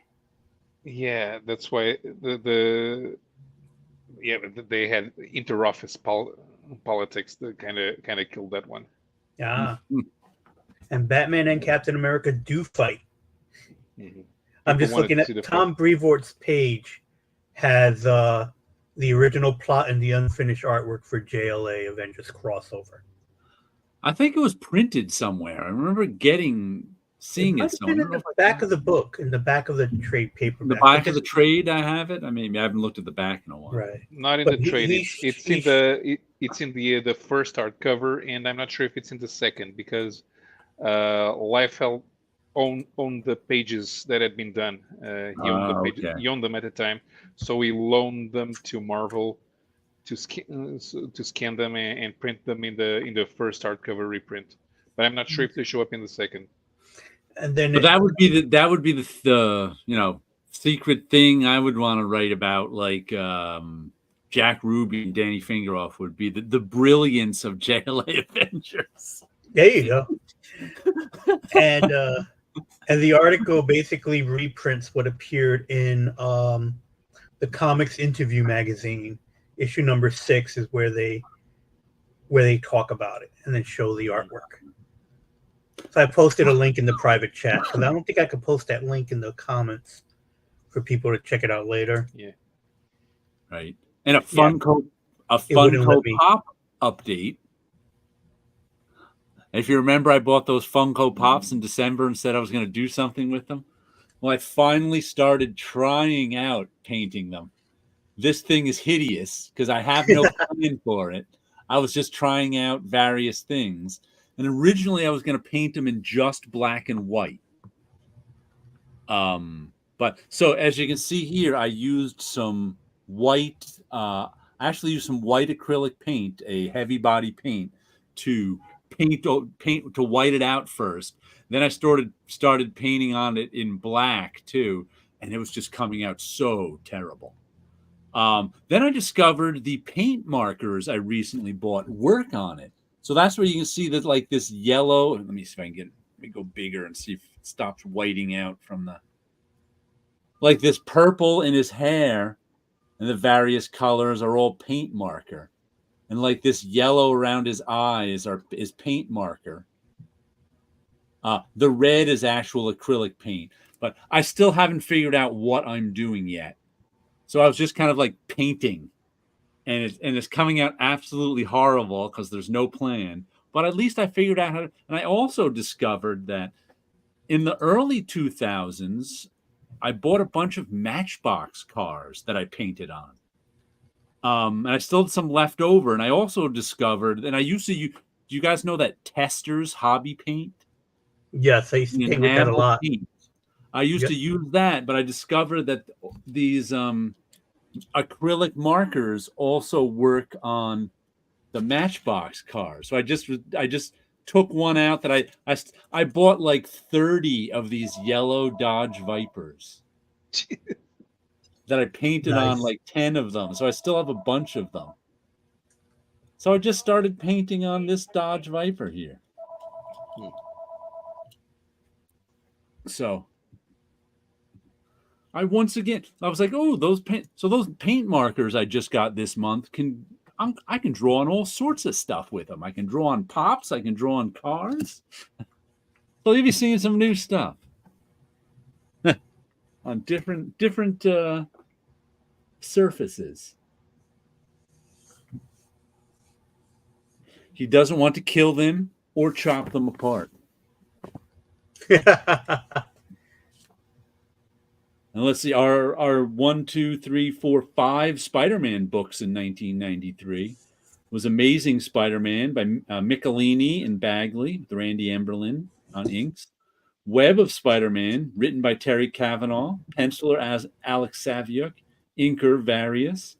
Spectacular Spider-Man, DeMatteis, Sal Buscema. Spider-Man by Steve Grant, Michelini, Bob McLeod, Tom Lyle, with Bob McLeod inking it. Spider-Man Unlimited. Writers include Tom DeFalco. Pencilers include Ron Lim. Inkers include Jim Sanders III. And Venom. Once again, Michelini and Bagley with De La Rosa on the inks. So that was that just reminded me of the Web of Spider-Man drawn by Alex Saviuk. That just I think I've told this before, but I haven't, probably not in a while. Alex Saviuk is the artist I use as an example of someone whose pencils were beautiful, but I've never seen good printed work by him. Because he used to come in to Marvel to drop off his work, and I'd look at his Web of Spider-Man pencils, and holy cow, were they gorgeous. Then they just died in the inks. And I don't think any comic I've ever seen by Alex Saviuk has been But his original pencils were just beautiful. It's amazing to me how, like, because, when people think of good Spider-Man artists, nobody thinks of Alex Saviuk. But I was like, if you could have seen the pencils to his Spider-Man, it's just a whole different view of him as an artist. It was crazy to me because I had known his work before I was at Marvel in the 80s, and he was always kind of a middle of the road guy. His work never struck me as anything spectacular, but his pencils really struck me. I was just like, wow, these are beautiful. I don't know if it's the way he used the drawing was all good. Maybe just the way he used a pencil was good, but as soon as ink went over it, it was like, it died. So that's just crazy to me. I wish people could see his pencils. Let's see what people are saying here. That hair looks cool. Yeah, the hair was starting to come out cool with those purples, but like that one was, I just had no idea what I was doing and was testing out the tools. So overall, it doesn't quite look cool yet. Paulo asked the question, but what would he write about? There we go. What would you write about, Paulo? The split between dog heads and cat heads in the mammalian order Carnivora. Between dog what and cat what? There are two main shapes of. Heads? Did you say? Yeah, there are two main body shapes for the Carnivora order, which are the cat-like, the cat-likes and the dog-likes. For example, bears are dog-like. Okay. I just thought you said hats, and I got really confused. and hyenas are cat-like. Right. They don't look, but they are. Hyena. Okay, that's an interesting one. Anyone remember that Viper TV show that Viper car turned different colors? It wasn't as cool as that painted eyeball car. I love the first season of that show. It was a cool low-tech sci-fi in the near future, where the main character was a mystery even to himself because his memory had been erased, and he was a bad guy who was turned into a good guy. But then for the second season, the thing was canceled, and they brought it back for a second season, and it turned into a regular cop show. Absolutely no fun at all. Don't remember Viper TV show, but we'll look for it. Thanks, Tit Goblin. And Sleepy Reader's got some. I enjoyed watching it. Oh, Sleepy Reader met Alex Saviuk this past weekend. His Sunday comic strip inked by Sinnott that he had on display look. Yeah, I imagine he would look his best inked by Sinnott. I did see some of those and some inked by Bob Wyacek that were pretty good. But his pencils are even, like I said, I haven't seen those. And Will Eisner was going to use Saviuk for more projects as his co-pencilers, but he got sick and eventually passed away before any of those projects got off the ground. That's too bad. Like I said, I wish I had some copies of those pencils that he did in the early 90s for Spider-Man, because they were among the most beautiful pencils I've seen. So it's just like, whoa. It's amazing how much they died on inking. Mantis TV show, anyone? I don't remember that one, but I remember the name. That was another car show, right? Oh, I didn't know this was in here. Look at this. It's a production article on the special effects covers. And it shows at the printer, I guess, doing the embossing by hand. Ah, nice. Carve it. Above, the die for the embossed cover of Fantastic Four 371. Below right, Dick Johnson, press technician at Letterhead Press in Wauwatosa, Wisconsin, made fine-tuning adjustments to the FF cover while it was on the kludge stamping press below left. The corner box die was removable so that the price box information could be changed for different editions. Oh, so yeah, this is a... Oh, and here they are coming off the press. That's neat. I didn't know this was in here. The cover sheets for Silver Saber #1 alone weighed over 40,000 pounds. Wow. That's just the cover. Let's see. Above, the rainbow foil stamping and embossing for each corner box of Silver Surfer 75 was done simultaneously on the kludge clamshell stamping press. Right. The covers ran through the special press at the rate of approximately 1,500 per hour. Above, far right. The die for the Silver Surfer is seen here alongside the already printed and foil stamped cover, which is now ready to be embossed. Okay, so here is, let me show you the die. The silver one is the die for the Silver Surfer cover right there. So that's what's stamped down on the paper. That's made out of metal. Whoops. Stamped down on the paper to make the paper embossed and stick out. So that had to be carved by hand. Or else by machine. Maybe it was photos carved somehow. Like I said, too much work. I remember John Romita had a pencil shade those to sell them show them where to emboss. Roughly, Silver Surfer #1 alone weighed 40,000 pounds, roughly the maximum that can be carried by a tractor trailer. That's interesting. Hot spots. That looks like some Tex. Yep. Ghost Rider.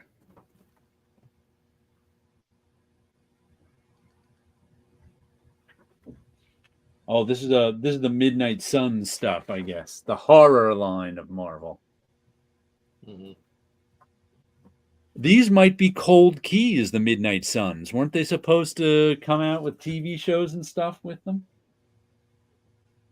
That's where Blade was kind of going to have a spin-off.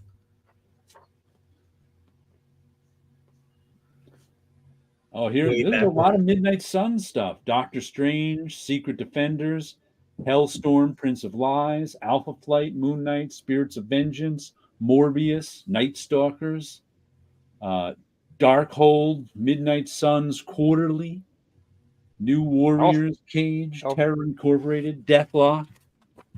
That's a lot of them. No, Alpha Flight wasn't part of the Midnight Suns line.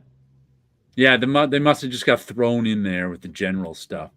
No Karen Mantis, whose suit resembles a praying mantis. Ah. How about Manimal? Half car, half animal. Excellent. Just kidding. Jokes from 2.5 Men TV show. Oh, wait. Half man, half animal. Not even drunk yet. How about Cop Rock? Too much cop and not enough rock. Everybody likes to dunk on Manimal, but if you are under 12, you loved Manimal for the same reason that you loved the A-Team and Knight Rider and MacGyver and Sledgehammer. Was he the guy who turned into animals? He turned into animals. He had his own show, and then he makes a reappearance in Night Mask. Nightman, yeah. Yeah, Nightman. His daughter becomes a Manimal character as well. Was there a Manimal comic book? They like connected that 80s cartoon superhero with the Night Mask cartoon superhero, not cartoon, but live action show. And I thought that was a fun little connection. I enjoyed the heck out of it just because of that. Yep. Another comic I got this week is The Ribbon Queen, issue 7 of 8. This is the Garth Ennis, Jason Burrows one. And this issue was creepy as hell. Because it was like this issue, it kind of got the plot out of the way. And the whole thing was, this woman right here is over here. She's the cop, the detective, and the woman next to her is dead and has been sort of reanimated by the Ribbon Queen. So this dead woman is just walking, and she's trying to fill now the cop in on what's going on, but she just wants to die. She's in this undead state and wants the Ribbon Queen to go away so she can die because she's so miserable because there's nothing she can do. She's a dead person. And the Ribbon Queen wants a new body so the Ribbon Queen can live and continue to get vengeance on men who harm women. And she's just evil.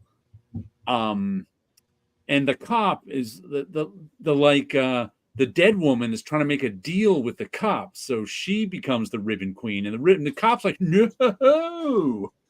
So there's just this like creepy exchange going on. And that, like I said, this dead woman is just so creepy because she's not human anymore, and she knows she's not human, and she doesn't like it. And meanwhile, there's this. It turns out that there's this other demonic-like creature hunting the Ribbon Queen, because whenever the Ribbon Queen comes back, this male supernatural creature comes back to try and put her in her place, which is under lock and key. So now this like male creature is hunting and he's not nice either. I mean, he's not a good guy.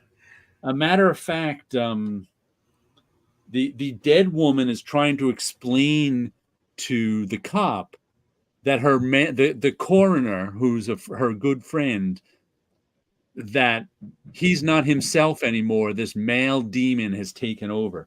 And this is her friend's body in the bathtub. He's actually still alive. The demon is wearing his skin. And like the dead woman sticks the cop's hand in this tub of blood that's her friend so she can feel his heart still beating. And she's just like, what am I supposed to do with this information? Right. So, and at the end, her friend, the demon wearing her friend's skin, shows up to take away the dead woman. And it's just like, this was easily the creepiest issue out of all the issues. And there's been some creepy stuff going on. So this gets my highest praise as a horror comic, because it was just creepy as all get-go, this issue. So check out the Ribbon Queen number 7. Wilson is a Manimal expert? Now she really sounds like my ex-wife. Ha, ha, ha, ha. Like, excellent creepy issue, I got to say. Though, like the whole series has been pretty good. But that was just creep factor up at 10. What's the creepiest comic you guys have read? Because I'm not easy to creep out, kind of. And there haven't been a ton of horror comics because the tradition got squashed in the 50s. Right. I never really... To me, it's hard to be scared by a comic, so to speak, because you could literally tell it's coming because you take a peek at the next page. So there's never been really a surprise. Well, you haven't read Cross. I do recall being very young, early years, reading. If it wasn't an EC book, it had to be one of the DC scary books, whether it was House of Mystery or something like that. There was one where all I remember was that this kid is in his family's car and they're stopping off at some place at a gas station or something. And he spots there's a kid in an attic. And he talks about asking about the kid. It's like, there's no kid that lives up there. You should have some rainstorm when this is happening to get extra creepy. And it was creepy because you find out that that kid in the attic was a ghost. And I think by the end of the story, the kid ended up in the car as well. I don't remember. All I remember was just that was an uneasy comic to read, and that spooked me out. But I don't remember the book. I don't remember the exact issue. I just always remember the image of the kid in the attic looking out at the people in the car. And that was pretty much it. So, and I can't even remember what issue it was. If it could even been one of the creepy books, Creepers, because I did read a few of like the reprint stuff when they came out. But other than that, there was no real. I mean, I've read books that were under the horror banner, but they did nothing for me. Right. You know? So, and there's nothing that I can think of off the top of my head that I could even say, hey, oh, that was a creepy one or that was a scary one. I enjoyed the Resident Evil comics, but those I don't think were really horror. They just were more action adventures because it was really just zombie books. And yeah. I read some of the EC reprint stuff over the years, but nothing that really the problem with the EC reprints is they've been ripped off so many times they don't seem original. Like the EC war stories hold up a lot better because they haven't been copied endlessly. Sleepy Reader asks, is Cross scary in the same way or just distressing? Ribbon Queen was definitely, I'd say, creepier. It made you just go, ugh. Crossed is genuine horror to me. I mean, it makes you horrified at the things that go on in it. There's no other word for it. I wouldn't even say Crossed is distressing. It's just, it makes you, there's a lot of hopelessness in it, and there's a lot of genuine, these people are not in horror movie situations. They're in horror humanity situations. So it's kind of different than most. Like, I'm generally not a horror movie fan. I'm not a fan of the horror genre because it's so non-horrible. Most like to me, I have friends who are horror movie fans and they just love them. But to me, the horror is so formulaic that it's tough to horrify me. Like Cross horrified me. It's tough to creep me out. It's tough to horrify me because I just don't think the tradition of horror movies to me doesn't do that like it does for my friends. But like Crossed is just like my horror movie fans don't like Crossed. It's too hopeless for them because horror movies always end well. They always end with the hero outsmarting the monster or whatever. Crossed doesn't end like that. Crossed often ends with everybody dying. There's some stories later on where that doesn't happen, but a lot of them end with everybody dying. So it's like slasher movies ruined horror. I mean, or at least they gave a lot of people the wrong impression about horror. Because horror is not supposed to scare you, and even less, it's supposed to gross you out. If something just grosses you out, it's not horror at all. Yeah, but that's what a lot of horror fans, they like the special effects, they like the kills. That's what they like in a horror movie. Yeah, but and to me, that's like, if you're used to horror from literature, you're not trying to be grossed out. It's not about being scared. It's like you said, the feeling of hopelessness. Yeah. That's really in Crossed. You know that you can't win. You see that things are going. You see where the story is going, and it's not a good ending. And you know there's nothing you can do to stop it. That's horror. Yeah, zombie movies are like that, where it's like basically no one's gonna survive because just the nature of the fact that it's just an infection that just keeps spreading, kind of a thing.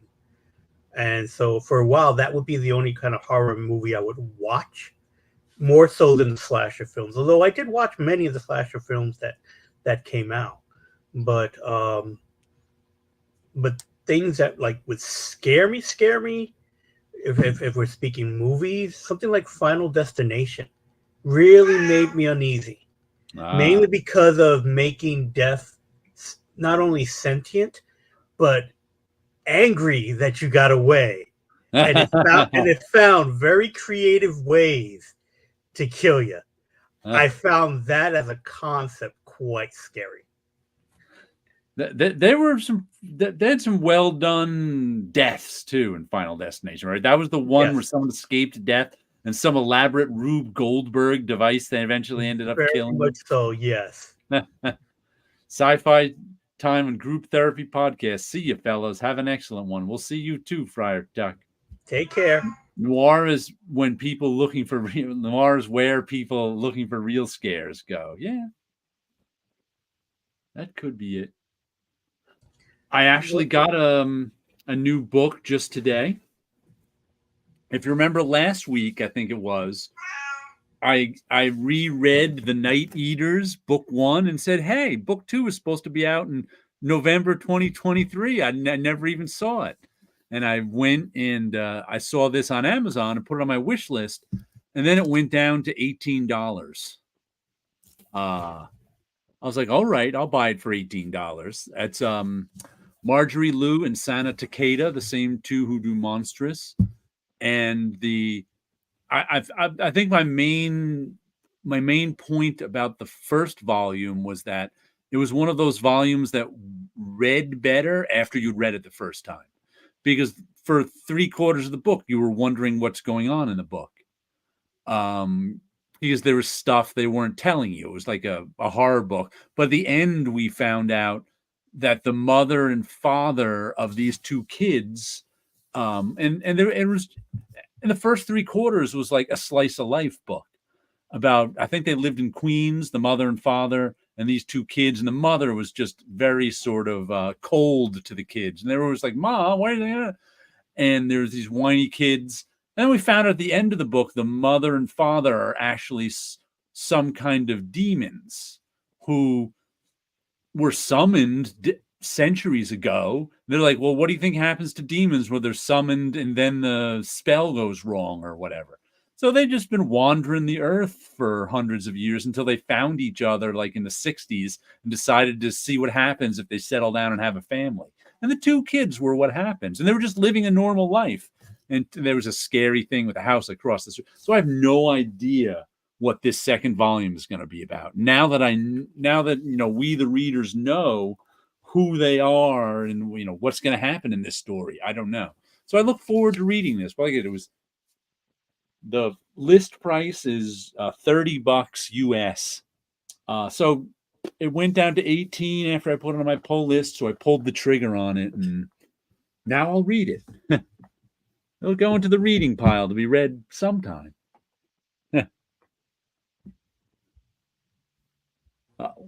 Wilson will be right back. He's got to feed the cat. But I like it when books go down to cheap on Amazon, and I can, because I wasn't planning on buying that one anytime soon, but $18, all right. You got me. I've just been buying sets of those paint pens too, which I'll now be using on these.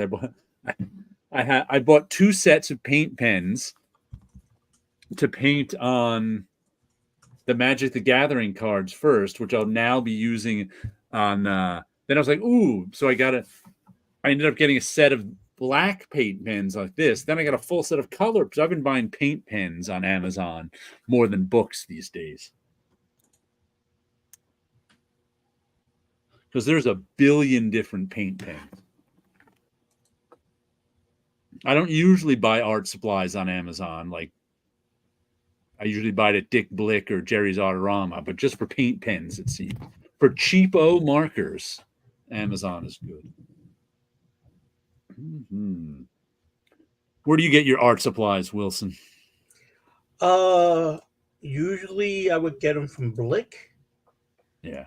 And then I've had orders from Jerry's as well, because I had a coupon that I got at a comic book convention, And so I would usually get, when I do order online, 9 times out of 10 is stuff for Copic markers, like the refills. Right. Would be usually what I was doing, because for a while when I was doing a lot of sketch cards for tops and upper deck, I would go through the markers really quickly, because doing like a couple of 200 cards each set, and so always go through the yellow colors, the flesh colors, the primary colors, because the superheroes are usually in those, and usually when I buy those, I'll get the refills, and then I'll try some new colors for backgrounds and stuff like that. So that was like the last time I did. I would do where'd that thumbs down? art hall. Huh? I had a thumbs down all of a sudden. I was like, where did that come from? Oh, okay. I was just going like this. Oh, so it read your hand signals to be something else. Yeah.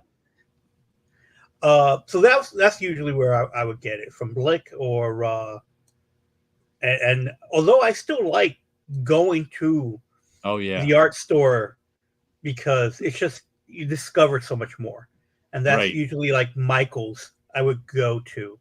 Right. That's the only art store left near me, is Michael's, and it's really an arts and crafts store more than an art store. Yeah, it basically is. So they don't always have a deep lineup of stuff, but they got stuff. That's always good.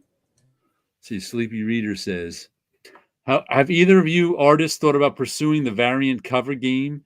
Seems like there are more variant cover artists now than interior artists. I've thought about it, but just putting the time in and it doesn't pay especially well. I was just talking to one of my friends, Ed, who was telling me, I forget what her name is. I don't know her, but my friend knows her. She's a top illustrator. Plenty of work. Gets paid plenty of money for her illustrations. And DC Comics recently approached her to see that, because they chose her to do the covers of some new book, I forget it was, for $300 a cover, which is about 1/10 of her normal illustration rate. Like I said, she's one of the top people who gets plenty of work. And she was just like, no, thank you. So though there are plenty of variant covers out there, I'm not sure exactly how much they pay, which is why a variant cover is often just a guy standing there. Because the artist can knock those out quickly. And I'm not getting any large comic book company calling me up to do a variant cover. My name is not going to push the needle. No, on variant covers. So I'll do sketch covers, because I could do those, sell them on my own, and I probably will make more than having a come. And then I don't really do penciling. My people know me as a colorist for regular comics. So I've done plenty of variant covers for more than enough. I'm not more than enough, but I do get a call to do variant covers coloring wise, but most of them from like small press companies. Marvel and DC has not called me in quite some times. I don't even know if any of those editors know I exist. Right. And I always say, when it comes to a professional relationship with anyone, you are what you can do for them. That's who you are to them. So if you're the colorist guy, you have to work really hard to be the penciler. That's just like it took Scott Koblish years, because he was an inker for 15 years, and it took him 5 years at least to go from being an inker to a penciler. And he put a lot of work in, and he had to do a lot of stuff. And he's a good penciler too. That helps. But even to be something else in somebody's eyes who already see you as something, it's tough. And if they don't see you at all, that's even tougher. Right. And for a long time, all I was the guy who worked down the hall from them, who did art return. It took a long time. Only the few that hired me to be a colorist had continued to hire me to be a colorist, but no one else who knew me as the office guy would hire me because I was the office guy. You were the office guy. Let's see. Many of the variant artists are discovered by these companies that do their own exclusive variants. Yeah. Yeah, if you can make a living just doing variants, more power to you, because there are some people I know that's all they do. They only do covers and they get paid pretty well, but they're all working for non-Marvel and DC companies who can afford it. Zenoscope hires a lot of those guys where they draw really well, but they're only doing covers. And they have a name and a following, and that's what they're hiring, the people who have followings. Those Pretty Women covers that I bought a few of last year, the Zenoscope ones.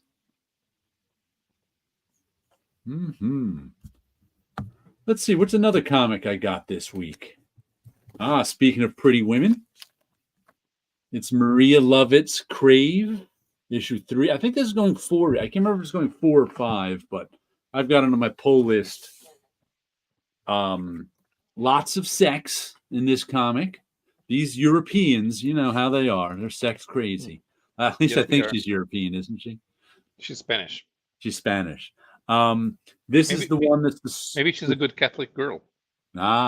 This is the one that's a story of Crave is the name of an app that at this college they're at. Everybody downloaded to their phone, and Crave can get you what you desire. So you put what you want in this app, and Crave arranges it for you. So everybody's hooking up with everybody, and it just causes. So you put in, I want to make out with Johnny, and the app arranges for you to make out. And it's like these two right here were kissing. They were trapped in an elevator. And they're like, I can't believe it. And they're like trapped in an elevator for a while. And until he finally says, Mars, tell me, but how? Can Crave control the elevator? Tell me exactly, what did you ask? I want to make out with Sophia Hunt. If I wasn't a disgusting coward, I would have asked you what I really wanted, which is going out. What are you? So she just starts making out with him, and then the elevator goes and lets him out. So Crave's got some. There's absolutely, and of course it's causing all sorts of chaos, because like this one couple start having sex in the middle of the library, and all of a sudden Crave starts streaming it to a girl who was interested, another girl, and so it's like all sorts of romantic chaos and sex scenes going on. So fun stuff. Who's publishing this? Image. It's an Image one. But this is the one, if you remember, my criticism of the artwork was, though I enjoy her artwork generally, there are sometimes it looks like she just falls in love with the first line out of her pen. So sometimes I'm like, well, this artwork could be a little more refined. But she's obviously very talented, and so it's good stuff. And on the starring glasses, just like mine on the back. Very nice.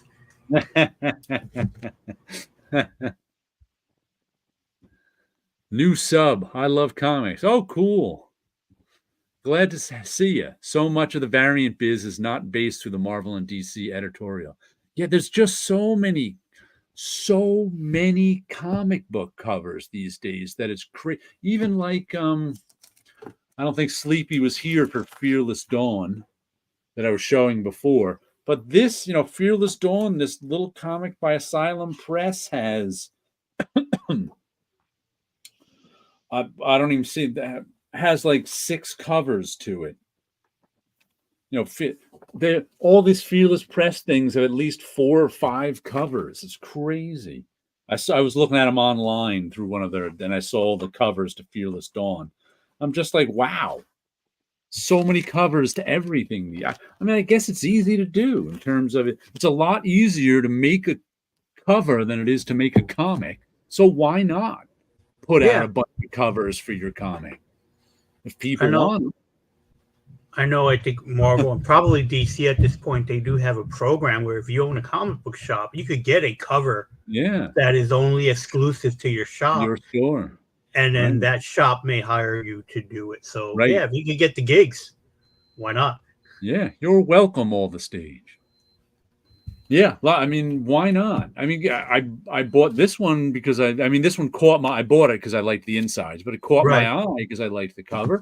And I bought this one I bought this one for the special effect on the cover I wanted a sample of. So it's like, and it was a well done cover.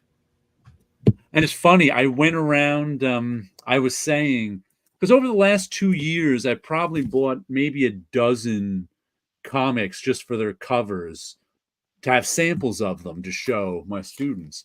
I didn't know where they were. I was like, where did I put them? I wanted them all in one place. So I went around looking around. I found a lot of them in my bought just for their covers section, but I didn't realize how many lenticular covers from DC I bought. I think I bought a good 4 or 5 lenticular covers from DC over the last 2 or 3 years. I was like, wow, where'd all these come from? So many variants, so expensive now, but I remember the good days. Awesome Live. Yeah. I have no interest in the expensive, what do they call them? Proportional variants? No, not proportional. What's the word I'm looking for? Like the 1 in 25s. Incentive.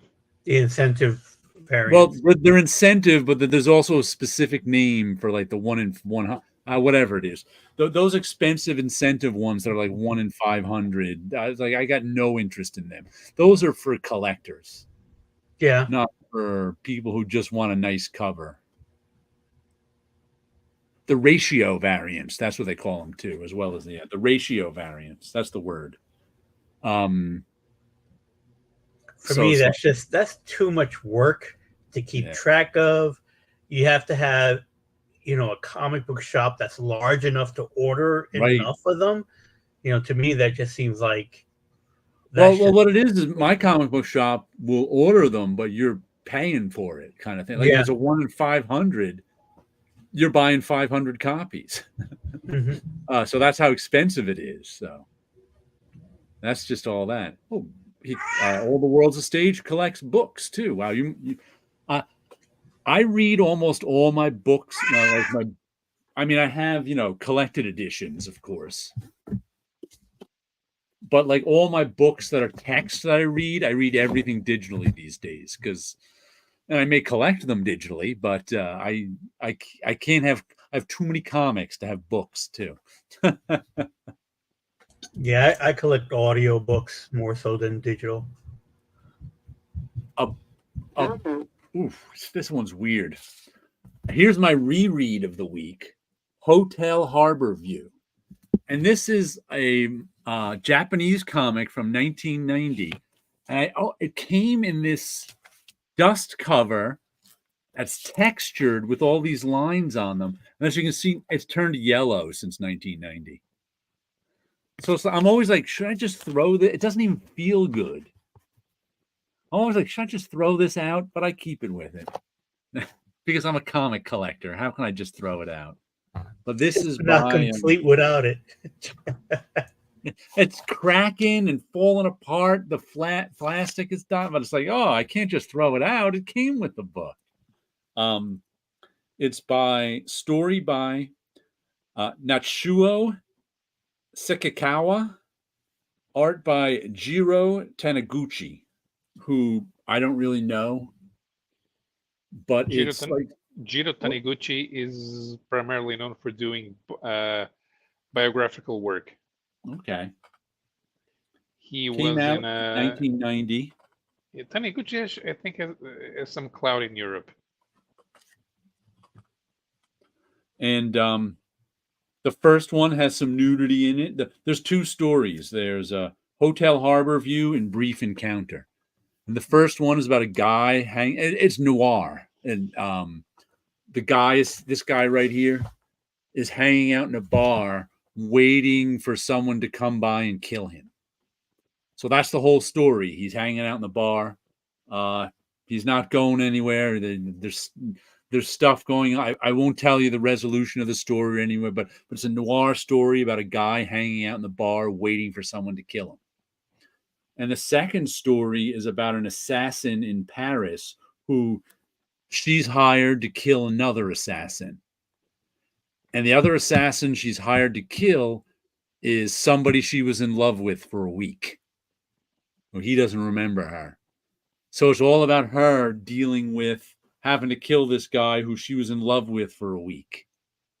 And it's very both stories are very, I guess you'd call them cinematic at times, but then it also very comic booky where it breaks down time.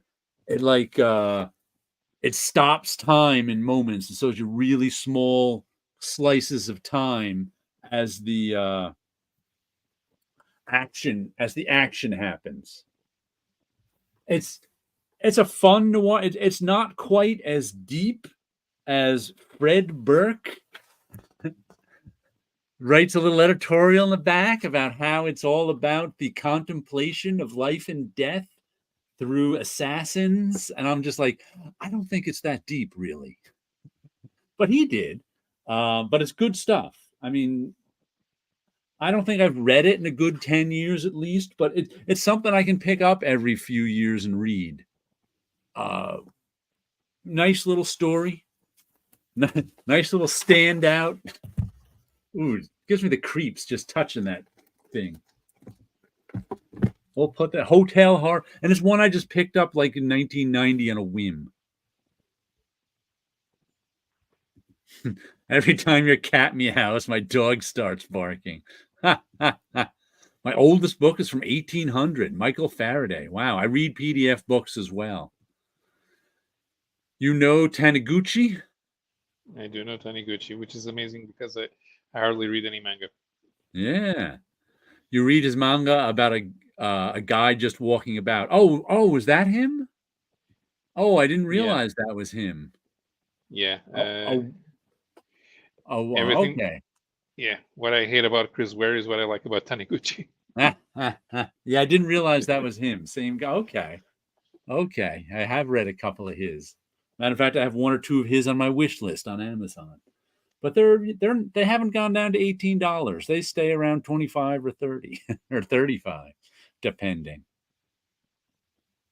Hotel Harbor View. So, Chiro. Let's see, what else did I get here? Got the Ribbon Queen. Rogue Sun. Issue 18, this is issue 18. He's finally out of the Sunstone and getting his body back. I liked it. I enjoy Rogue Sun, but I've never been a fan of somebody stealing your body stories. I don't know why. Probably because they seem to be all the same to me. Someone steals your body, you're out of your body for 5 issues, you get your body back. Yeah. Maybe that's why. I don't know. This one was okay. Gave us a lot of backstory into Rogue Sun and the Rogue Sons before him. But I'm glad he's got his body back, and we can now move on with the not body story. And the last one I got this week, I think, right? This is the last one? Yeah. Love Everlasting. And I saw this described on the Image Comics Facebook page as the origin of the cowboy continues. I was like, oh, that's what that story is about. Okay. Because this is the book that is about the woman who's trapped in a bunch of romance comic stories. And throughout her time trapped in these romance comic stories, in between stories, sometimes a cowboy would show up. And she didn't know who this cowboy was. We didn't know who this cowboy was. She thought this cowboy may have had something to do with her being trapped. She was like, what are you doing to me? Why do you keep trapping me in the stories? Like, that's what she thought. Last issue, we finally got the beginning of the cowboy story where it turns out he's in love with this woman who, when she was in one of the romance stories, he falls in love with her. And what happens is as soon as she falls in love in a romance story, she's gone to the next one. So she disappeared right in front of him. So then he's like, I'm going to find her. I don't know where she went. So she's like, the last thing she told me was she had an aunt in Rochester. So I'm going to go to Rochester and find her aunt and see if I can find her. And then I'm not quite sure what happens. Because first of all, this cowboy ain't no hero.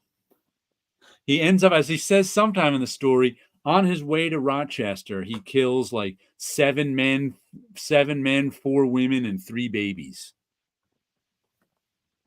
And he's just like killing people for no reason. He's staying in this barn and this kid tries to steal his boots. So he just kills the kid. Then he kills the kid's father. Then eventually he kills the kid's brothers and sisters and mother, I assume. But then at one point, it looks like he gets gunned down, but I'm not sure if he's gunned down. It's kind of vague. Then another time a posse catches up with him and hangs him. But I'm not sure if he was really hanged, because at some point the aunt rescues him. But it was like, I think he was hanged before he was rescued, maybe not. And then here is the aunt rescuing him in the Old West from being hanged. Then on the next page, we have 2 pages next, we see the aunt is really the psychiatrist who's been a recurring character in this story, who sometimes the woman who's trapped in the romance comics is talking to.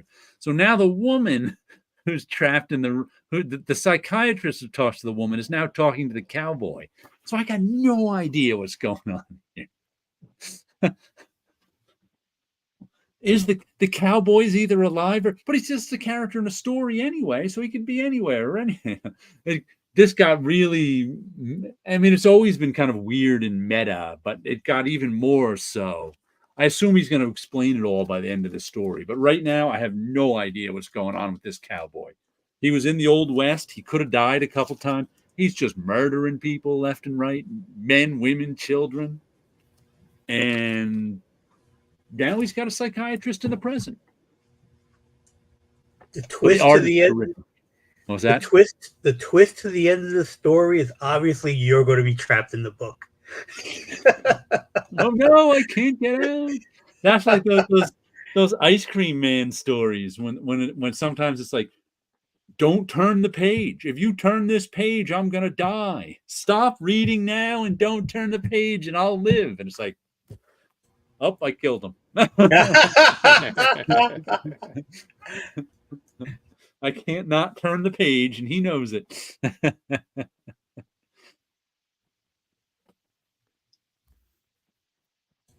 This is like those old covers. It's like, if you don't buy this issue, this puppy dies. Yeah, that was National Lampoon, right? Yeah, and then Marvel did it in Star Trek. And Flash did it too, or something like that. If you have to buy this book, or I will die, or something like that. I think Lobo did it as well, but yeah. But I think it was National Lampoon who did the dog one specifically. I think the Flash had buy this book or I'll die or something, or somebody will die. I can't remember.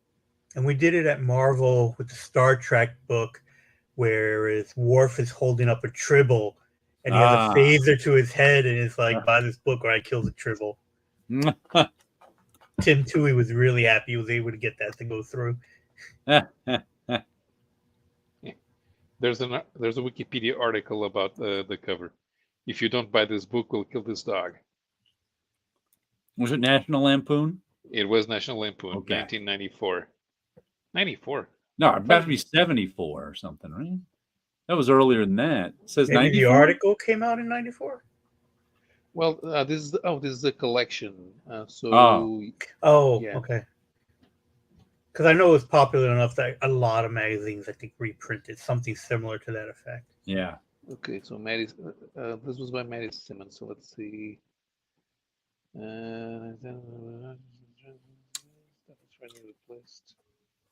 I just looked down and went, whoa, I don't recognize this shirt. So I just got it today. Startled myself a little bit. You started yourself with the shirt that you talked about at the beginning of the show. Yeah, I'd forgotten. I'm looking at it right there, and I saw. Well, it looks different when I look down on it. Fantastic. Startled by his own shirt. You need to do a metallic ink shirt. Oh, a couple things in my notebook I forgot to mention. First is Jose Delbo died. Yes. Oh, yeah. Mm-hmm. At 90, I think it was. I knew him mainly from Wonder Woman, I think. Italian cartoonist and creator of Martin Mister, Alfredo Castelli, also died. He was 76. Oh, okay. And Rob Liefeld is retiring from Deadpool. He announced this last series is his last time he'll be working on Deadpool. Mm-hmm. Yeah, this reminds me of those bands that go on their last tour again. Well, I don't think he's going to stop doing comics. He's just stopping Deadpool comics. No, he's not. No, he's not. You don't think so? No. You think he's setting himself up for his triumphant return? Yes. Back by popular demand, I couldn't stay away. Slab? We'll end on a Rip Reader slab. I still got some set up. Let's see.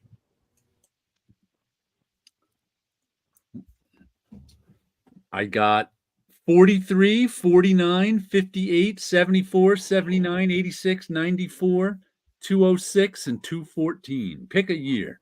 Well, since we started with 93, let's end with 94. All righty.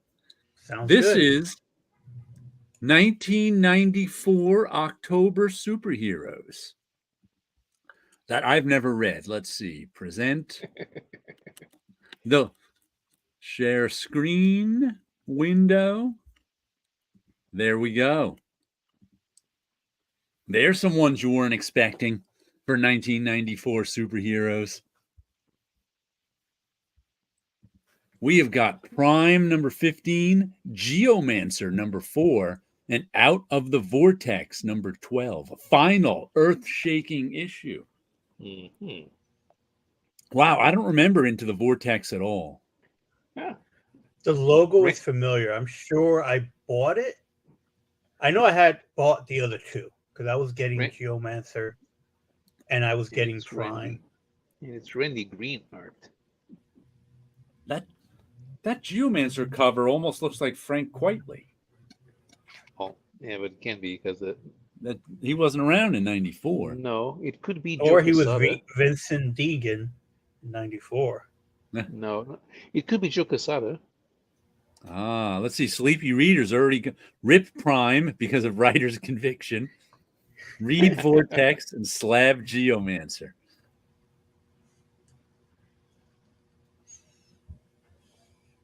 Yeah, a friend of mine once said that after having reread Prime after Gerard Jones' conviction, all of a sudden that puts the entire Prime comic in a new I don't light.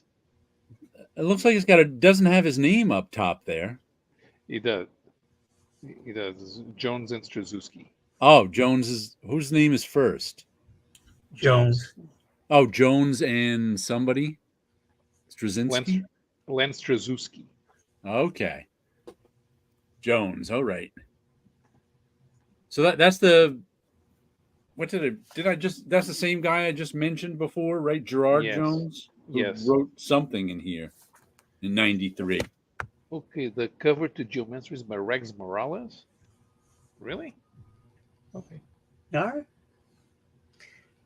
I would Rags Morales is Geomancer? Yeah. I would read Vortex because it's the final earth-shattering issue. So everything should be told in that issue. So I don't have to read the previous books. So you get everything there. Wrap everything up. I would then slab Geomancer and then rip up Prime. And I would dolphin Geomancer because I think a dolphin walking out of that fire would just look great.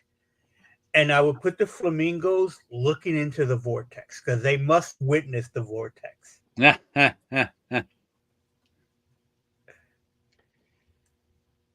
I'm going to read Prime because I want to see if there's any clues to his crime in it. I'm going to be like I'm going to make a true crime podcast about that issue of Prime and see if I can track down, get evidence for his crimes in that issue. Which means I'm going to slab Geomancer because I kind of like that cover. Now I'm going to have to rip up Into the Vortex. I'm going to read Vortex, slab Geomancer, and rip Prime. Yeah, I want to see Flames on Geo. Yeah, I'm going to go with Wilson on this one. I want to see what's the final earth-shaking issue about. You guys obviously don't listen to enough true crime podcasts. No, and the Geomancer cover is pretty good. I mean, it looks like something that was almost Vertigo. Okay, so where does the dolphin go? The dolphin. I'm gonna put the dolphin in that giant face on Vortex. There's gonna be a dolphin face looking at you. Yes, me too. Oh, yeah. That's a good spot for it. Mm-hmm. You know, I think it took me a minute to even spot the face on there. Me too. I didn't notice it until I was looking for a place for the dolphin. I did not notice that face. And the flamingos are going to be on the ground where Geomancer is walking. I'm going to put them on the shoulder of the guy who's behind him. Is that a picture? It looks like a painting. Looks like a painting. You're going to be in the painting, standing on that guy's shoulder, looking out. Checking out that guy's butt.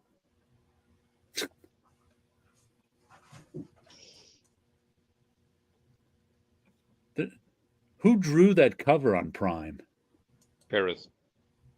George Perez? Yes. Not a lot of places for flamingos on there. It's a Perez cover. He's giving us a Gil Kane upshot, too.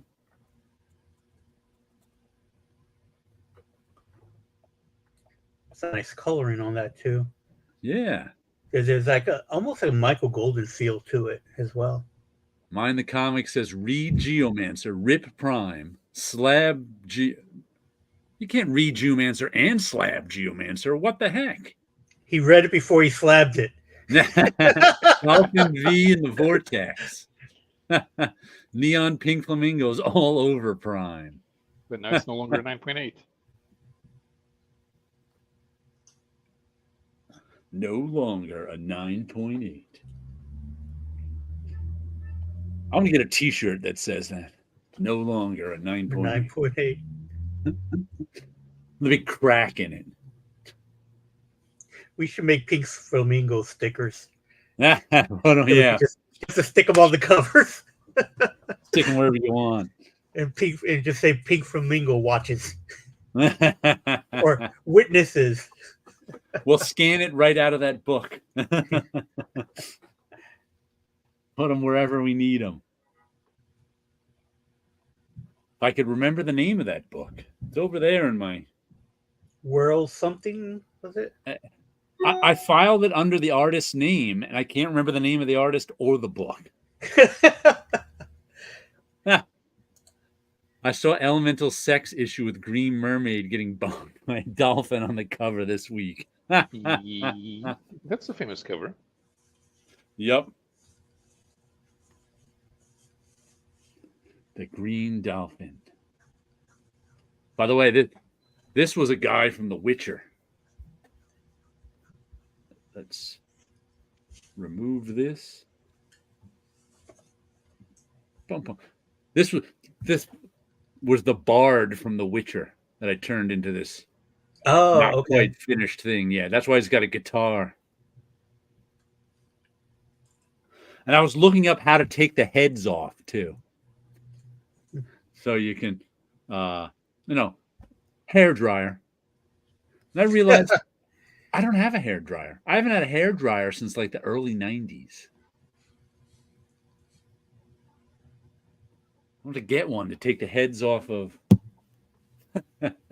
Or my sister might have one. You can, because it's vinyl, you could boil water and put it into the boiled water. That's how we do it with the action figures. What's called the boil and pop method. That seems like I'm going to get hurt doing that. Well, you just heat up some water, you dip it in for a minute or two, then you take it out, and then you don't touch it. You just you warm the plastic. Right. It does the same thing that the hair dryer would do. And you just do it that way. Just pat it dry before you actually touch it, and you should be you don't boil the water over. You just get it hot enough to make the plastic a little soft. Go to YouTube and go to any custom action figure, and they'll show you the boil. It's called the boil and pop method. Right. All right. Well, we should wrap it up for the week. Mm-hmm. Had fun as always. Oh yeah. It was fun visiting 1993. It definitely was. I got to pull out some of my old books because I know I have a bunch from '94. There's that Marvel Time magazine. It's called Marvel, but it's laid out like Time magazine.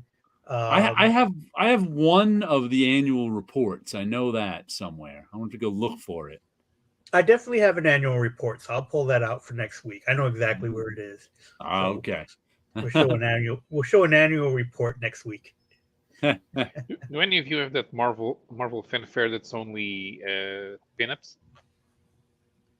I do recall buying it. I don't have it like readily available, but I did pick that up. I don't remember it, so I must not. Once Marvel Fanfare became like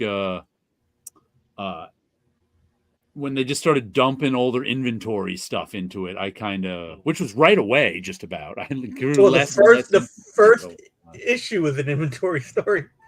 Yeah. Oh, rain into the show. Okay, into the show rain for us. There we go. It was a droomy night. All right. We'll catch you guys next week. Okay. And have a good one. Yeah. Take care. Where's my graffiti? My there you confetti? Go. Okay. I'll catch you later.